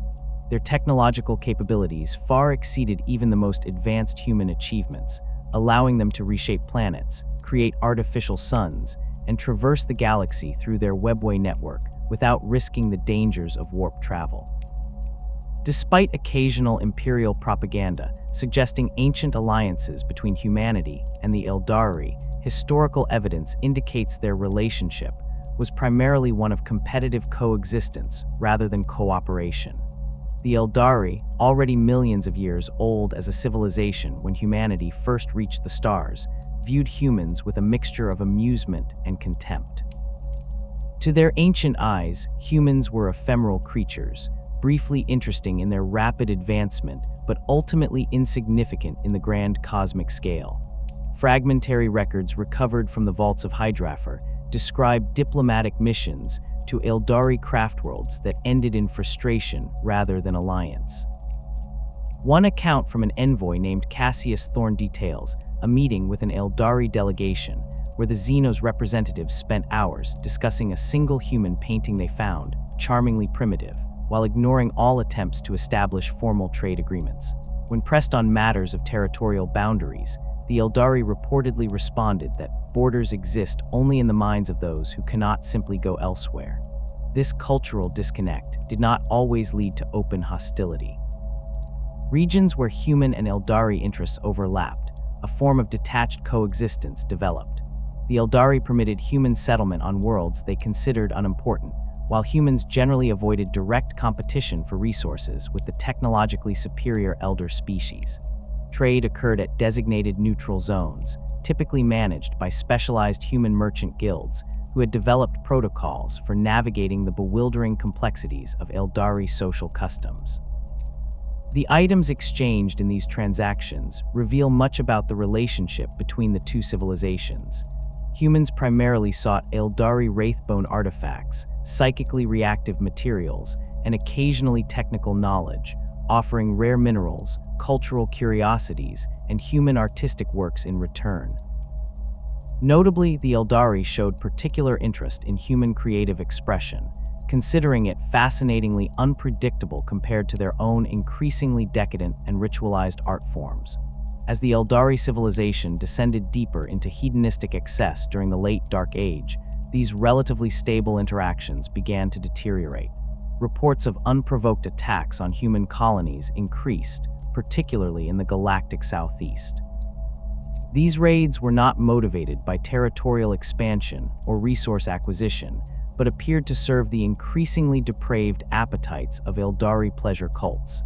Human captives taken in these attacks were rarely seen again, their fates better left unimagined. The human response to these provocations was hampered by technological disparity. Even the most advanced human warships proved ineffective against Eldari vessels that could appear without warning through webway gates, strike with devastating precision, and vanish before effective countermeasures could be deployed. This led to the development of specialized defense systems on frontier worlds, including early versions of the detection arrays that would later evolve into Imperial auger systems. The relationship with the Orcs presented entirely different challenges. Unlike the enigmatic Eldari, the Orcs' motivations were brutally straightforward: conquest, combat, and plunder. Archaeological evidence suggests that significant Orc empires existed during the Dark Age, particularly in the galactic east and south. These empires expanded and contracted in cycles, occasionally reaching sufficient size and organization to threaten established human territories. The Battle of Thracian Primaris in the 23rd millennium represents one of the largest documented conflicts between humans and Orcs during this period. When an Orc Wa'ag, led by a warlord known in human records as Steel Eye, threatened the resource-rich Thracian system, the Human Federation deployed a combined fleet of over 200 warships to counter the invasion. The engagement lasted nearly 3 weeks and involved technologies that would later be lost during the Age of Strife.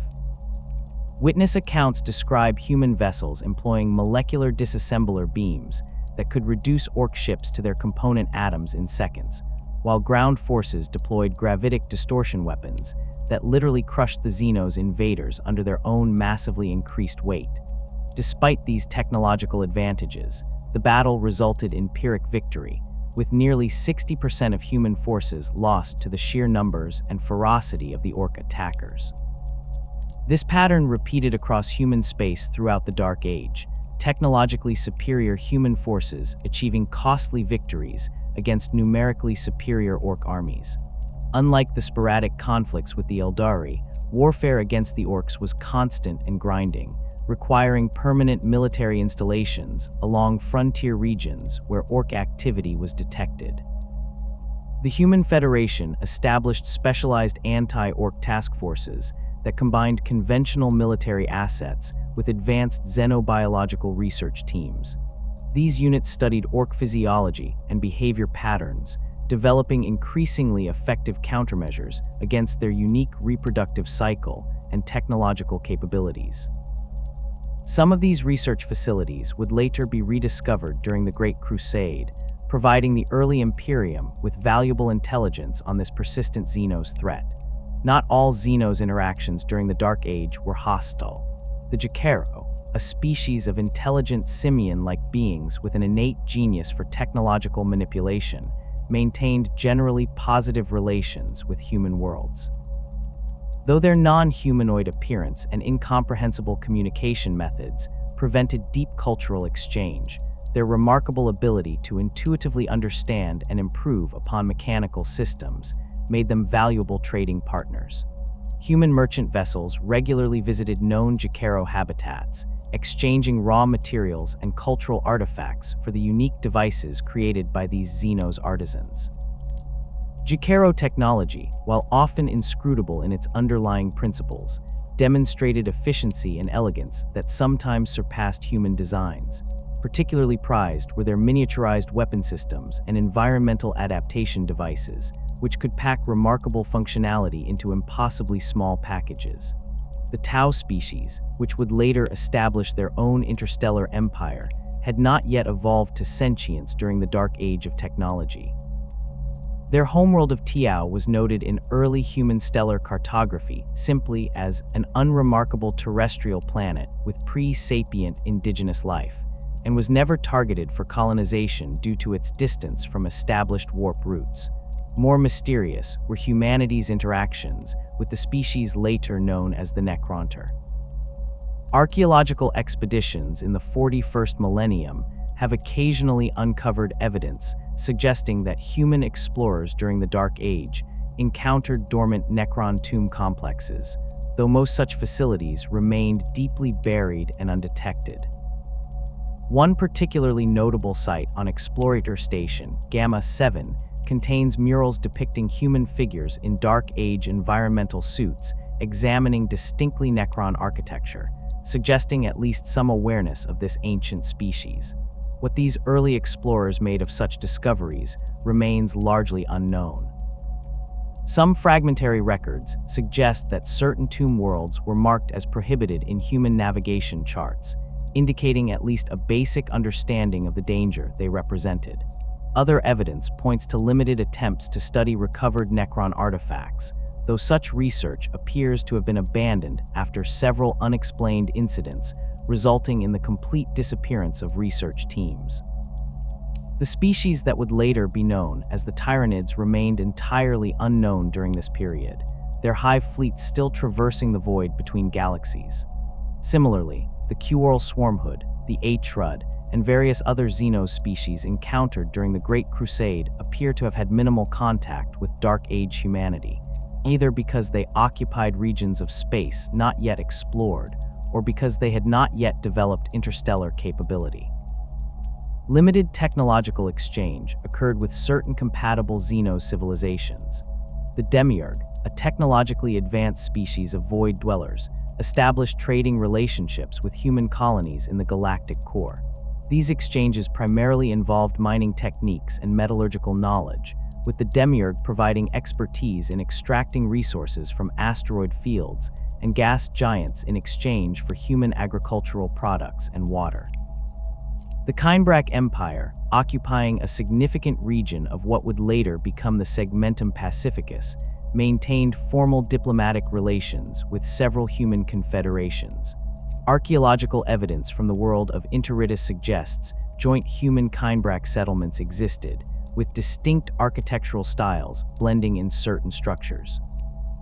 The Kindbrak possessed advanced psycho-reactive weaponry that influenced human designs, while human graviton technology was adopted by Kindbrak engineers for their massive hive cities. These relatively positive interactions were the exception rather than the rule. The majority of encountered Xenos species proved either incompatible with human interests or actively hostile. The Crave, psychic predators who fed on sentient minds, conducted raids on isolated human colonies whenever the opportunity arose.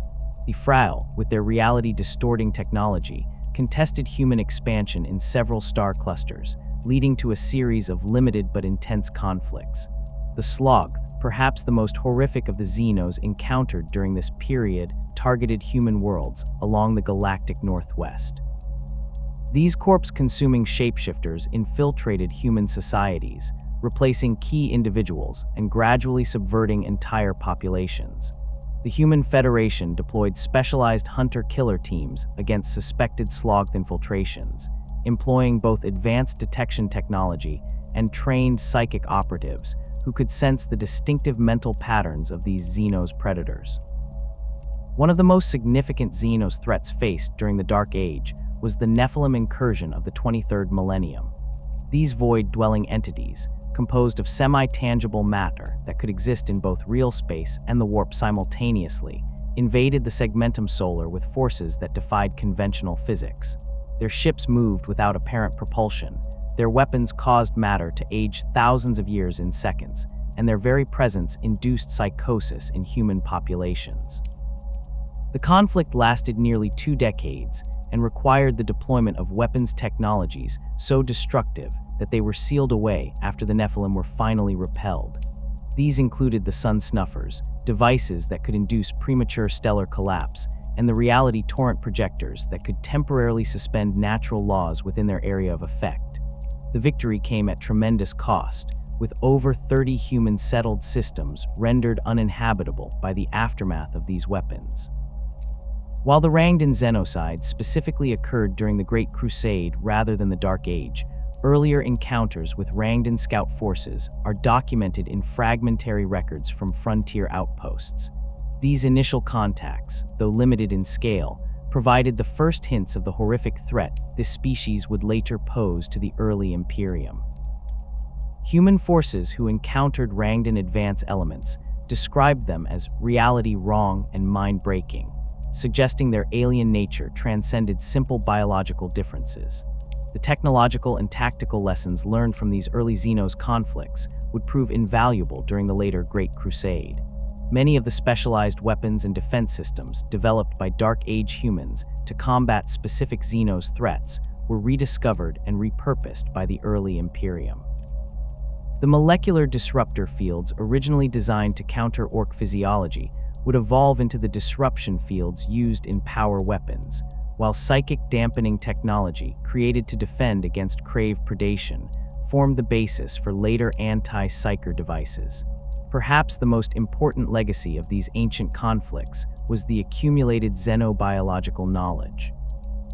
When the Emperor launched the Great Crusade, his forces did not encounter alien species as complete unknowns, but rather as enemies that humanity had already fought and studied extensively. The tactical doctrines developed during the Dark Age, particularly regarding Orc, Eldari, and various warp-influenced Xenos, provided templates that space marine legions would refine and expand upon during their reconquest of the galaxy. The Dark Age approach to Xenos threats differed significantly from the later imperial policy of xenocide. While human forces of this era certainly destroyed hostile alien species when necessary, they generally did so for practical, rather than ideological reasons. The concept that all Xenos were inherently corrupt and deserving of extermination had not yet taken hold in human consciousness. This philosophical shift would come later, shaped by the betrayals and horrors of the Age of Strife, when many former trading partners took advantage of human weakness to prey upon isolated colonies. The intellectual landscape of Dark Age humanity was as diverse as its sprawling stellar domains. Unlike the rigid dogma that would later characterize imperial thought, this era saw a flourishing of philosophical movements that reflected humanity's technological mastery and cosmic perspective.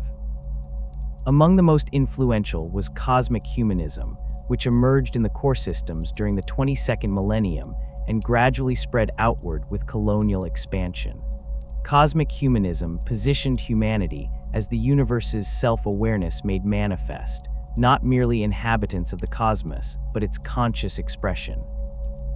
This philosophy rejected both traditional religious frameworks and pure materialism, instead proposing that humanity's technological advancement represented an evolutionary imperative. The movement's foundational text, The Conscious Stars by philosopher Alara Voss, argued that technological progress was not simply a means of survival, but the fulfillment of humanity's cosmic purpose. "We do not build machines to conquer nature," Voss wrote, "but to become nature's means of understanding itself. The universe has grown eyes through our telescopes, fingers through our manipulator fields, and a voice through our transmission arrays." This perspective gained particular traction among the technologically focused societies of Mars and the Jovian Collective.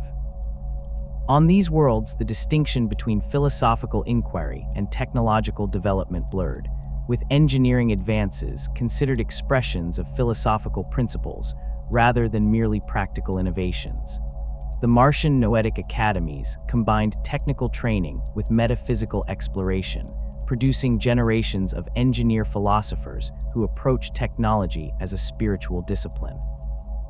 In contrast, the empirical materialist movement maintained that consciousness was merely an emergent property of sufficiently complex systems, with no inherent meaning beyond what humans themselves created. Popular throughout the Centauri Confederacy, this philosophy emphasized evidence-based decision-making and rejected appeals to cosmic purpose. The movement's adherents viewed technological development as a tool for human flourishing rather than an end in itself, focusing on practical applications that improved quality of life. This philosophical divide influenced technological development across human space. Worlds dominated by cosmic humanist thought tended to pursue ambitious megaprojects and theoretical research, while empirical materialist societies focused on incremental improvements to existing technologies and equitable distribution of benefits. Both approaches yielded remarkable innovations, though in different domains and with different priorities. The emergence of widespread psychic phenomena in the late Dark Age prompted new philosophical questions that neither framework adequately addressed.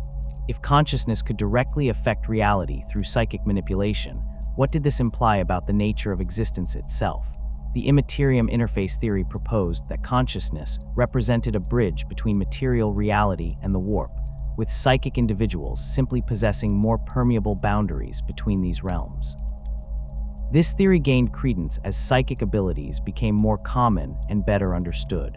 On Terra, the Psi Instructorate established dedicated philosophical faculties to explore the metaphysical implications of psychic phenomena. These institutions combined rigorous empirical study of psychic abilities with speculative exploration of consciousness, developing frameworks that attempted to reconcile material science with immaterial experience. The most radical of these new philosophical movements was psychic determinism, which proposed that material reality was merely a projection of collective consciousness, with the warp representing a more fundamental level of existence. This perspective gained particular traction among powerful psychers who experienced firsthand the malleability of reality through their abilities. Critics argued that psychic determinism represented a dangerous form of solipsism that could justify reality manipulation without ethical constraints. These philosophical developments occurred against a backdrop of profound religious transformation. Traditional faith systems had not disappeared during humanity's expansion to the stars, but had evolved to accommodate new cosmic perspectives. The Abrahamic traditions merged into syncretic forms that emphasized humanity's stewardship of creation, while incorporating scientific understanding of the universe's vastness. The Temple of the Universal Architect, with major centers on Terra and Alpha Centauri, represented one such evolution, combining monotheistic theology with astronomical awareness. God created not just one world but billions, taught high theologian Ibrahim Khalid, and seeded not just one garden but countless habitable planets. Our expansion among the stars is not an act of conquest, but a homecoming to places prepared for us since the universe's birth. This perspective allowed traditional religious frameworks to coexist with scientific advancement, providing ethical guidance for technological development without rejecting its benefits. The temple maintained observatories alongside places of worship, considering astronomical research a form of devotion. Their priests developed some of the most sophisticated stellar mapping techniques of the era, combining observational data with mathematical models to predict stellar evolution with remarkable accuracy.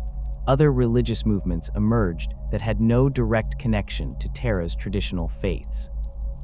The Communion of the Void, originating in deep space habitats beyond Pluto, venerated the vacuum itself as a divine medium that connected all celestial bodies. Their practitioners performed rituals during spacewalks, experiencing void communion through direct exposure to space while protected only by the thinnest environmental fields. These experiences reportedly induced altered states of consciousness that participants described as deeply spiritual. The machine reverence movement, which would later evolve into the cult Mechanicus, began as a specialized philosophical approach to artificial intelligence rather than a true religion. Its adherents viewed the emerging machine consciousness of the men of stone and men of iron as worthy of respect and ethical consideration, developing protocols for human-machine interaction based on mutual recognition rather than master-servant dynamics. Only after the catastrophic machine rebellion did this perspective transform into the more superstitious approach to technology that would characterize the Mechanicum. Archaeological evidence from numerous worlds suggests that human artistic expression reached unprecedented heights during the Dark Age. Freed from material constraints by advanced technology, artists explored new mediums and concepts impossible in earlier eras. The orbital galleries of Saturn's rings housed massive kinetic sculptures that incorporated the actual movement of ice fragments, creating ever-changing patterns visible from the planet's surface. On Terra, the Himalayan dream theaters used psychically reactive materials to create immersive experiences that adapted to audience emotional responses. Music evolved beyond purely auditory experience into multi-sensory compositions. The harmonic synesthesia movement pioneered compositions that simultaneously stimulated multiple sensory channels, creating experiences where sounds had colors, textures had tastes, and movements had aromas. These performances required specialized environmental chambers where atmospheric composition could be precisely controlled to deliver molecular compounds that interacted with neural receptors in predetermined patterns. Literature expanded through neural direct composition, where authors could transmit complete sensory and emotional experiences rather than merely describing them. The epic Odyssey of the Void Born by neural poet Cassandra required 27 hours to experience in its entirety, taking participants through the complete sensory journey of humanity's first extrasolar colonization efforts. Fragments of this work recovered in the 41st millennium have been declared heretical by the Inquisition due to their dangerously immersive qualities. Visual arts transcended traditional physical limitations through holographic and dimensional manipulation technologies. The most renowned artist of this tradition, Darius Kell, created his masterpiece, Perspectives, as a structure that appeared completely different depending on the viewer's dimensional position. When observed from conventional three-dimensional space, it appeared as a simple geometric pattern, but additional details became visible when viewed from specific angles in higher dimensional space, accessible only through specialized perception devices. Much of this artistic heritage was deliberately destroyed during the Great Crusade when rediscovered, deemed dangerous for its potential to introduce concepts incompatible with imperial truth. The few surviving examples remain locked in inquisitorial vaults or hidden in forgotten archives, their full impact impossible to assess from the limited documentation available to modern imperial scholars. The social organization of Dark Age human society reflected its technological abundance. Traditional class structures based on control of limited resources became increasingly irrelevant as SDC systems and automated production eliminated material scarcity on established worlds. Instead, new social hierarchies emerged based on knowledge specialization, creative contribution, and administrative responsibility. The Terran Meritocratic Index, established in the 20th millennium and gradually adopted across human space, attempted to quantify individual contributions to society across multiple domains. This system assigned value to activities ranging from scientific research and artistic creation to community organization and childcare, theoretically allowing for objective assessment of social contribution. In practice, the system's implementation varied widely across different regions, with local authorities adjusting metrics to reflect cultural priorities. On Mars, social standing derived primarily from technological innovation and implementation. The Martian Technocratic Council ranked citizens based on their contributions to the collective knowledge base, with the highest positions reserved for those who developed fundamentally new technological principles. This system created intense competition among research collectives, driving rapid advancement, but also encouraging secretive behavior and parallel development paths. The Jovian Collective took a different approach, organizing society around collaborative project groups that formed and dissolved based on specific objectives. Citizens would simultaneously belong to multiple collectives addressing different aspects of society, from infrastructure maintenance to cultural development. Leadership within each collective rotated based on relevant expertise for current challenges, creating a fluid social structure that resisted permanent stratification. Frontier worlds necessarily developed more practical social organizations focused on survival and infrastructure development. The Rimward Expansion Zone established the labor credit system, where individuals earned social capital through direct contribution to colonial development. These credits determined resource allocation and decision-making authority, with specialized skills valued according to their scarcity and immediate utility.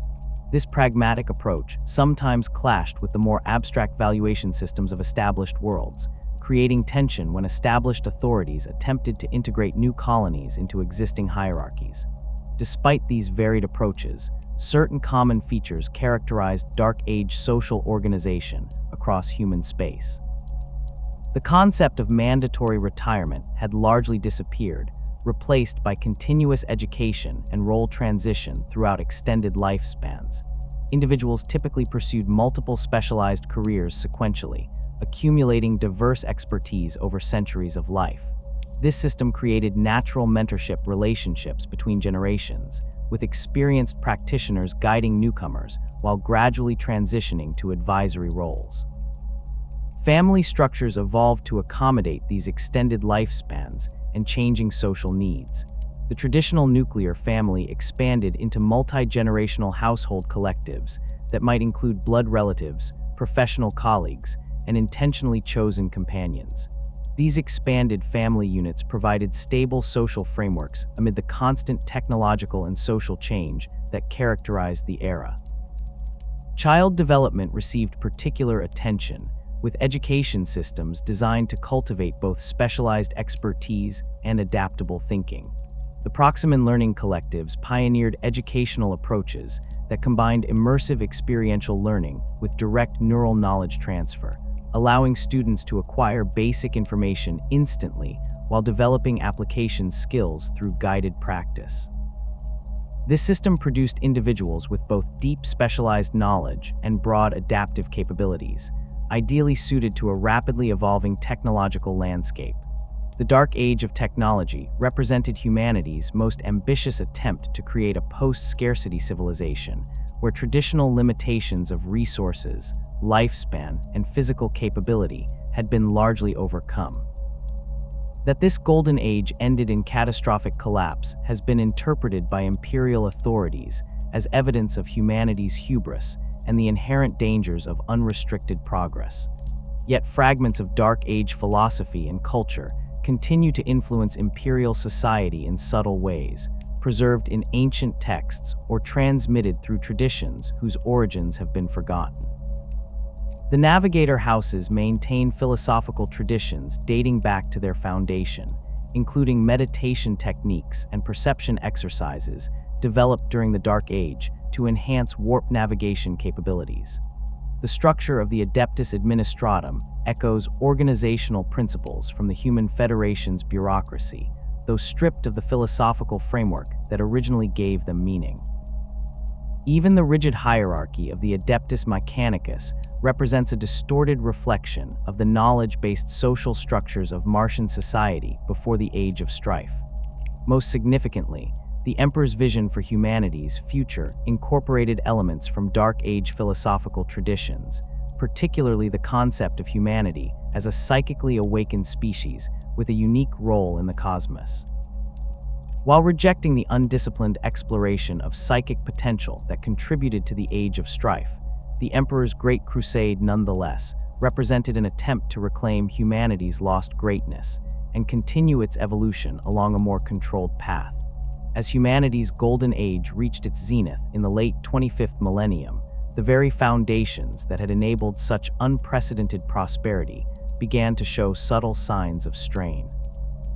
The technological marvels that had liberated mankind from ancient limitations paradoxically created new vulnerabilities that few recognized until it was too late. This decline did not begin with dramatic catastrophes, but with almost imperceptible shifts in human society and the fabric of reality itself. The first warning signs appeared in the core worlds of the Human Federation, where technological abundance had created a population increasingly disconnected from the fundamental skills needed for survival. On Terra, archaeological evidence from this period reveals sprawling habitation complexes where residents lived in complete technological dependence. Environmental records indicate that many citizens went decades without experiencing unfiltered sunlight or breathing non-processed air, their entire existence mediated through sophisticated life support and entertainment systems. The Terran Comfort Index, originally developed to measure quality of life improvements, began tracking an unexpected phenomenon, declining resilience metrics across the population. Citizens raised in completely controlled environments displayed diminished stress tolerance and problem-solving capabilities when facing novel challenges. The Adaptive Response Assessment, a standardized test administered to Terran youth, showed a 32% decline in practical reasoning skills over just 3 generations, despite stable or increasing academic knowledge. This pattern repeated across established human worlds. On Mars, the Technocratic Council documented increasing specialization among their population, with individuals possessing extraordinary expertise in narrow fields, but lacking basic knowledge outside their specialties. When automated maintenance systems for the Olympus Mons atmospheric processors failed in 891 of the 25th millennium, the colony faced a crisis because too few citizens understood the fundamental principles behind the technology they depended upon. Magos Anthropologies Daily Avex of the Martian Archives described this phenomenon in her seminal work, The Hollowing of Expertise, noting, "We have created a civilization where individuals can operate incredibly complex technologies without comprehending them. The interface becomes the limit of understanding, with fundamental principles relegated to specialized knowledge possessed by an ever-shrinking minority." This technological dependency created cascading vulnerabilities throughout human civilization. When STC systems began showing the first signs of degradation, few recognized the existential threat this represented. The earliest documented STC failures occurred in the Centauri sector around 897 of the 25th millennium, when colonists on New Eden reported unexpected deviations in manufactured components. Agricultural equipment produced by their STC facilities began incorporating unnecessary decorative elements that reduced efficiency, while structural components showed microscopic flaws that compromised integrity over time. Initially dismissed as calibration errors, these anomalies proved to be early symptoms of a more fundamental problem. The self-modifying algorithms that allowed STC systems to adapt designs to local conditions had begun to drift from their original parameters. Without regular oversight from their original creators, many of whom had been lost during the Iron Men Rebellion, These deviations accumulated over generations of iterative manufacturing. By 920 of the 25th millennium, approximately 15% of active SDC systems across human space showed signs of design drift. The most concerning cases involved critical technologies like atmospheric processors, fusion reactors, and water purification systems. On the agricultural world of Demeter Prime, an SDC-produced water filtration system introduced subtle molecular changes to processed water, causing neurological effects in the population that manifested as increased aggression and paranoia. The colony descended into civil conflict before the contamination was identified and addressed.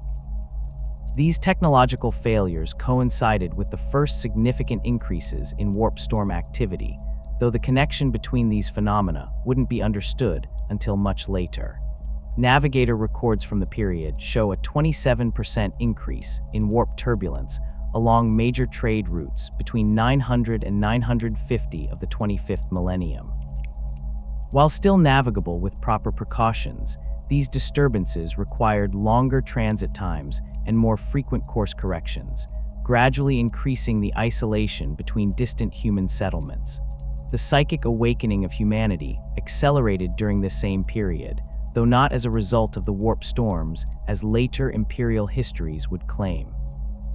Rather, both phenomena stemmed from the same underlying cause, the growing corruption of the Eldari civilization and the imminent birth of a new chaos god.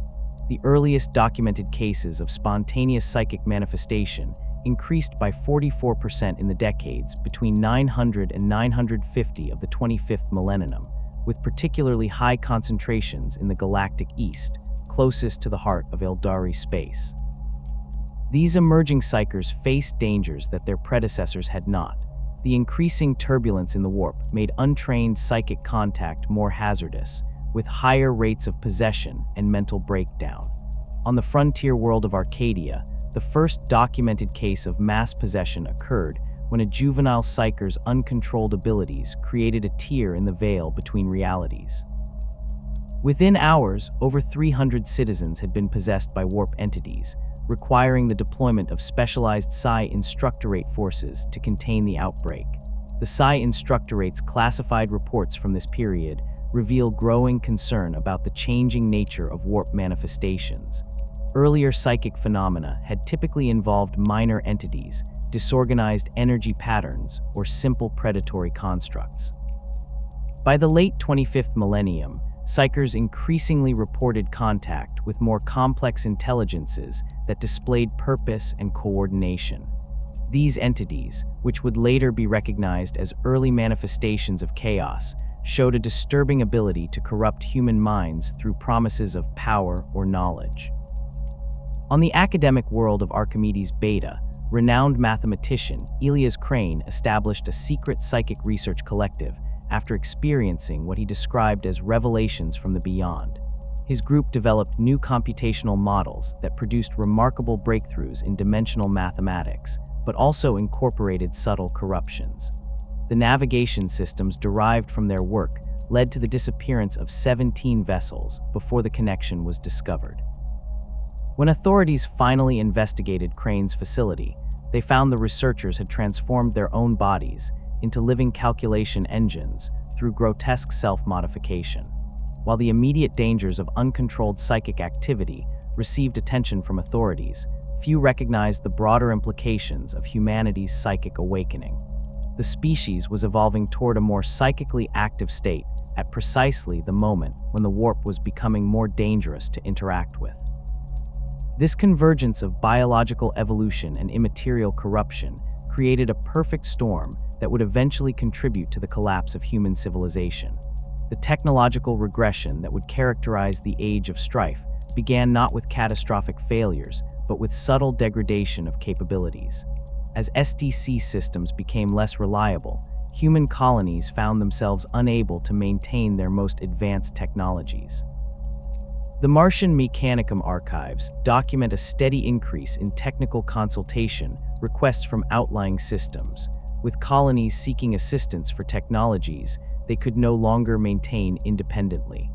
On the mining world of Griffon, The atmospheric processing systems that made the caustic environment habitable began failing around 940 of the 25th millennium. Without the specialized knowledge to repair the original systems, colonial engineers implemented increasingly primitive workarounds. Within 2 generations, the once automated environmental control network had been replaced with a labor-intensive manual system requiring constant maintenance by thousands of workers. This pattern of technological simplification repeated across hundreds of worlds as the knowledge needed for advanced systems was gradually lost. The most dramatic examples of technological regression occurred on isolated frontier worlds where SDC systems failed completely. On Feudal, named with bitter irony by later imperial cartographers, the collapse of their primary SDC unit initiated a rapid descent into pre-industrial technology. Without manufacturing capabilities for advanced components, the colony was forced to adapt existing technology for increasingly primitive applications. By the time warp storms cut the planet off from all external contact around 100 of the 26th millennium, its society had reorganized around an agrarian economy with technology comparable to Terra's medieval period. This technological regression created new vulnerabilities to threats that had previously been easily managed. The defense systems that had kept hostile Xenos at bay began to fail without proper maintenance or replacement parts. On the frontier world of Tanith, automated sentry networks that had protected the colony from indigenous predators degraded beyond repair, forcing the population to develop specialized hunting and tracking skills to survive. This necessity-driven adaptation would later make Tanith's population valuable as scouts and infiltrators during the Great Crusade. More concerning was the emergence of techno-barbarism as human societies fought over dwindling technological resources. On the Forge world of Ryza, the breakdown of central manufacturing authority led to competing factions seizing control of different production facilities. What began as economic competition escalated into open warfare as each group sought to secure the remaining functional SDC templates. The conflict lasted nearly 3 decades and reduced much of the planet's surface to radioactive waste, with the survivors eventually forming the quasi-religious tech cults that Imperial forces would encounter millennia later. The knowledge preservation efforts undertaken during this period laid the groundwork for what would eventually become the Adeptus Mechanicus. On Mars, the earliest tech priest brotherhoods formed not as religious organizations, but as practical knowledge conservation initiatives. The Guardians of the Forge began as a data preservation project, systematically copying technical specifications and maintenance protocols as insurance against system failures. Only gradually did these preservation efforts acquire religious significance, with technical knowledge becoming sacred as it grew scarcer. Similar initiatives emerged across human space, though few would survive the coming age of strife intact. The archives of Ganymede preserved theoretical physics data in specially shielded vaults, designed to withstand everything from solar flares to orbital bombardment. The Librarium Technologica on Alpha Centauri 3 established a network of human memory vessels, individuals who underwent extensive neural modification to store vast amounts of technical information in their enhanced minds. These memory walkers traveled between settlements, providing technical expertise where needed and training local specialists to maintain critical systems. Despite these preservation efforts, the combination of technological regression, increasing warp storms, and psychic dangers created a downward spiral that human civilization could not escape. By the early 26th millennium, the golden age of humanity was clearly ending, though few contemporaries recognized the full scale of the collapse that had begun. The seeds of decline planted during the late Dark Age would bear bitter fruit during the Age of Strife, transforming humanity from masters of the galaxy into desperate survivors fighting for existence on thousands of isolated worlds.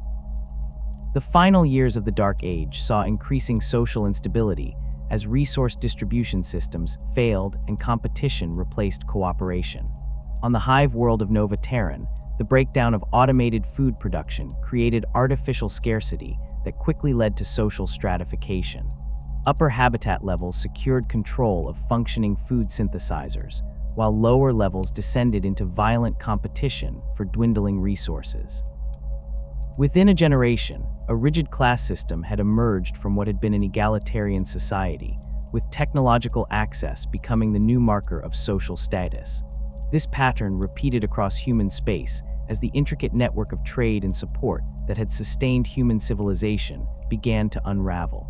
Worlds that had evolved highly specialized economies found themselves vulnerable when interstellar trade became unreliable. The crystal gardens of Indara Prime had once provided psychically reactive materials to hundreds of worlds in exchange for all their material needs.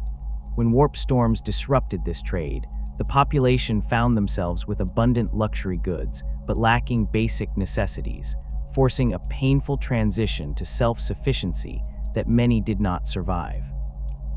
The legacy of the Dark Age of technology reverberates through the Imperium of man like a distant echo, distorted by time yet undeniably powerful. In the vaults of the Adeptus Mechanicus, within the sealed chambers of inquisitorial fortresses, and aboard ancient vessels plying the void, fragments of humanity's golden age continue to influence the 41st millennium in ways both profound and subtle.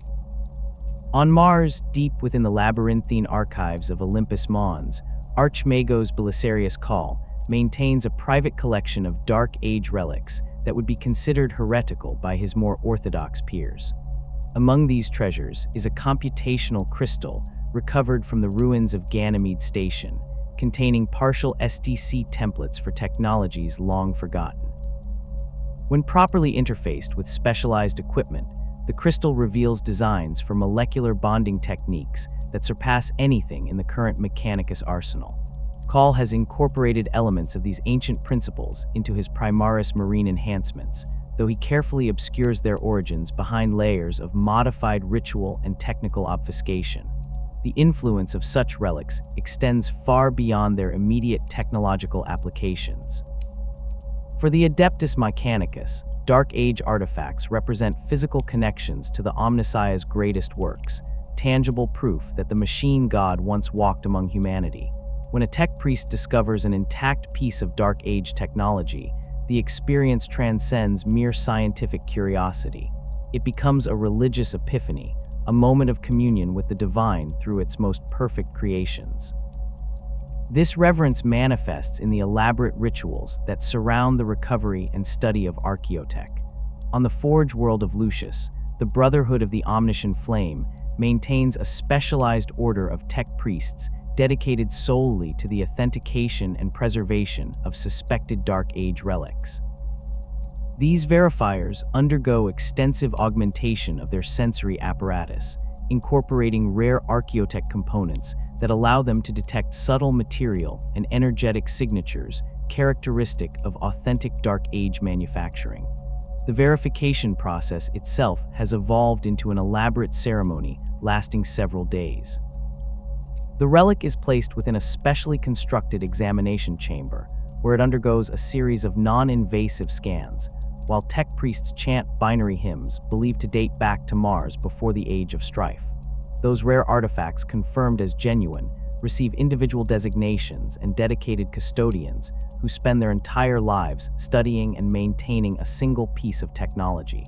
This veneration sometimes crosses the line into dangerous obsession.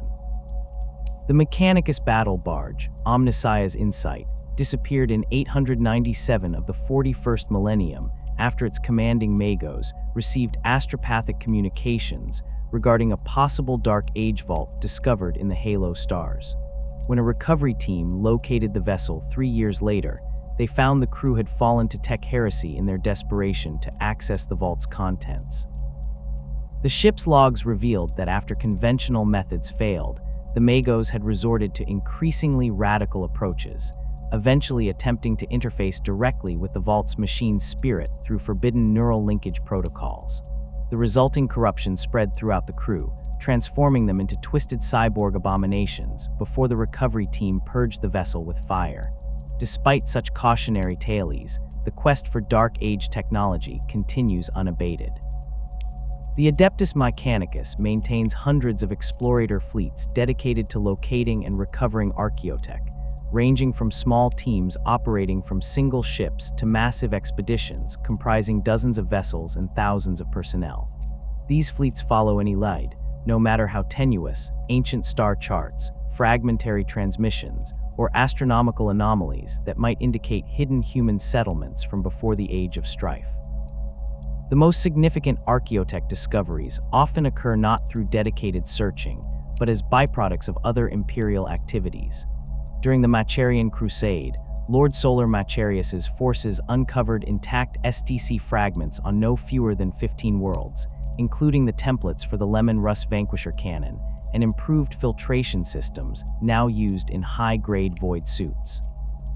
The Sabbat Worlds Crusade similarly yielded several partial STC databases, though many were lost during the chaotic fighting before they could be properly secured and analyzed. When STC fragments are recovered, their impact on Imperial technology can be transformative. The discovery of the Land Raider STC by techno-archaeologist Arkin Land in the 31st millennium revolutionized Imperial armored warfare, providing the template for what would become one of the Imperium's most iconic and formidable battle tanks. The STC for the humble land speeder, recovered from the same expedition, gave the Imperium a versatile reconnaissance and rapid attack platform that has served for 10,000 years.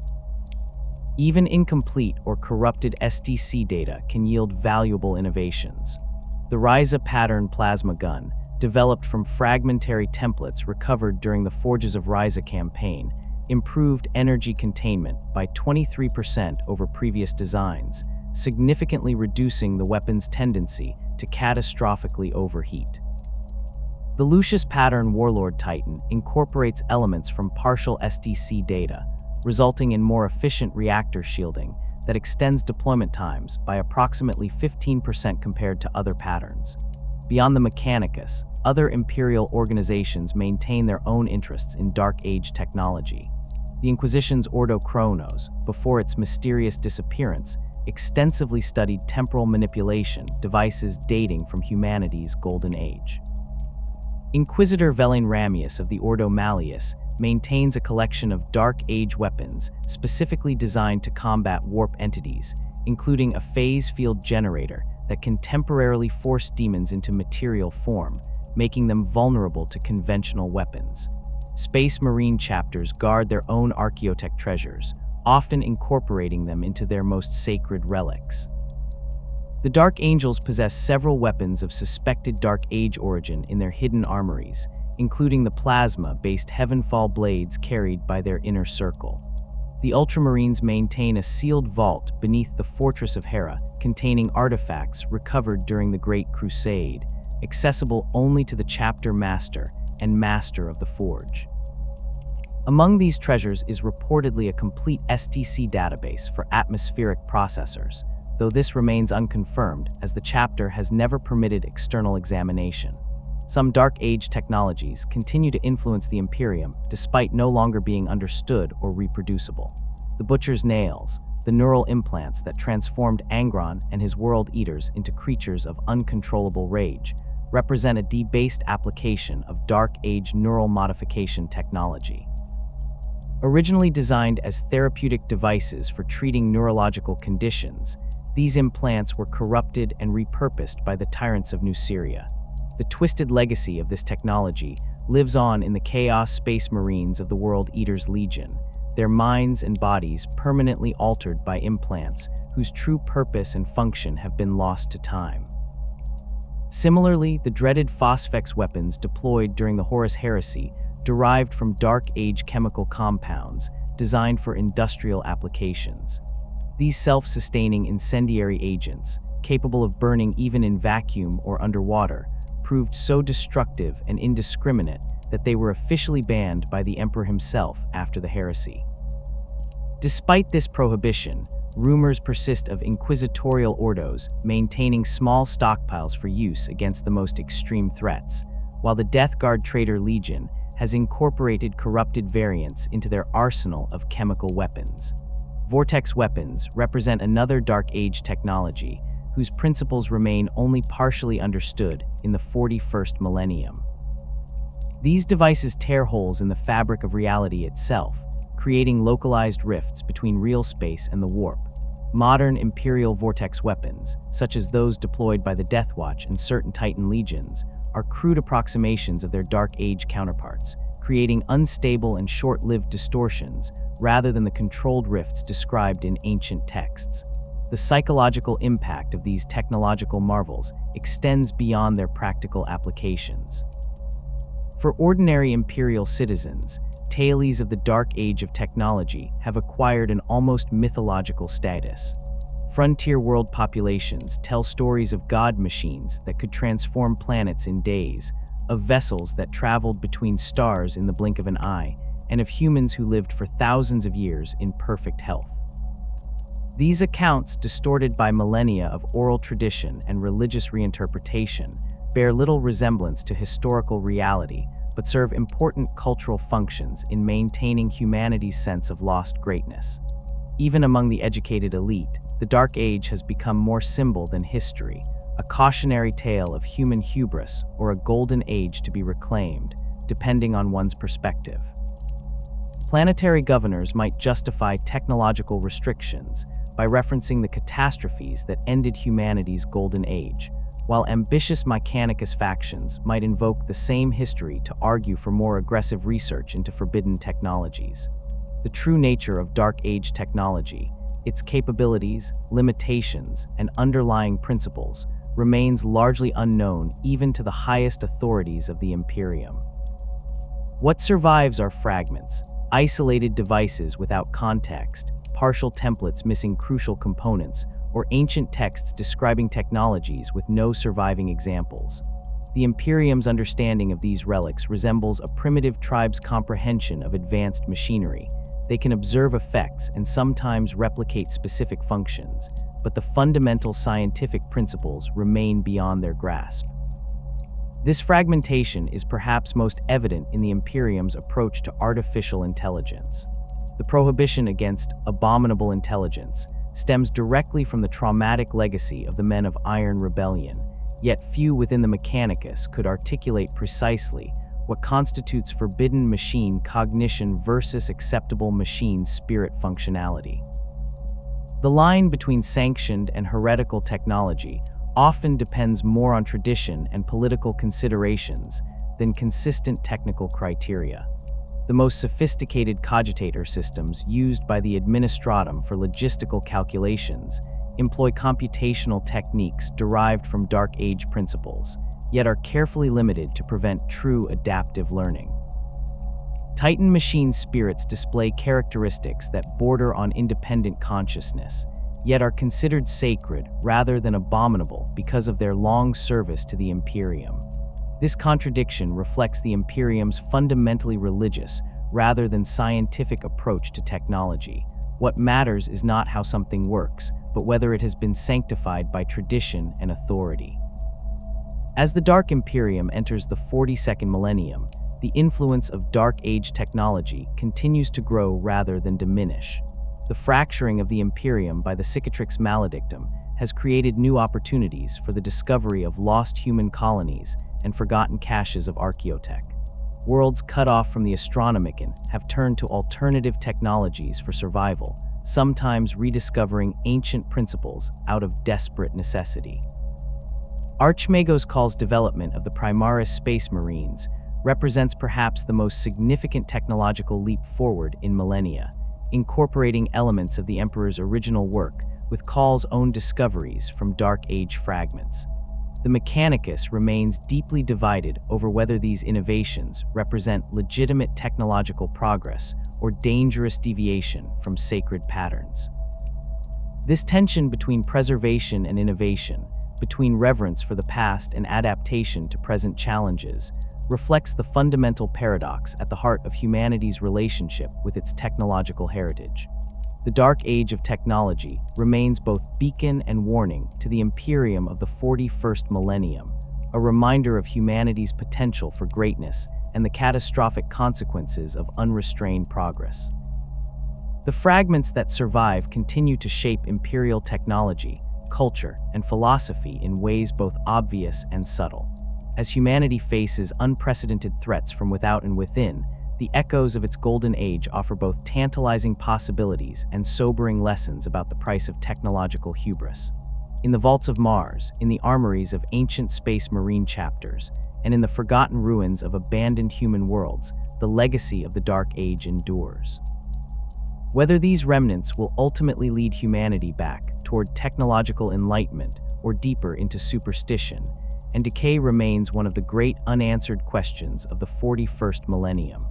What is certain is that 10,000 years after the Emperor's ascension to the Golden Throne, the technological marvels of humanity's distant past continue to cast long shadows across the stars.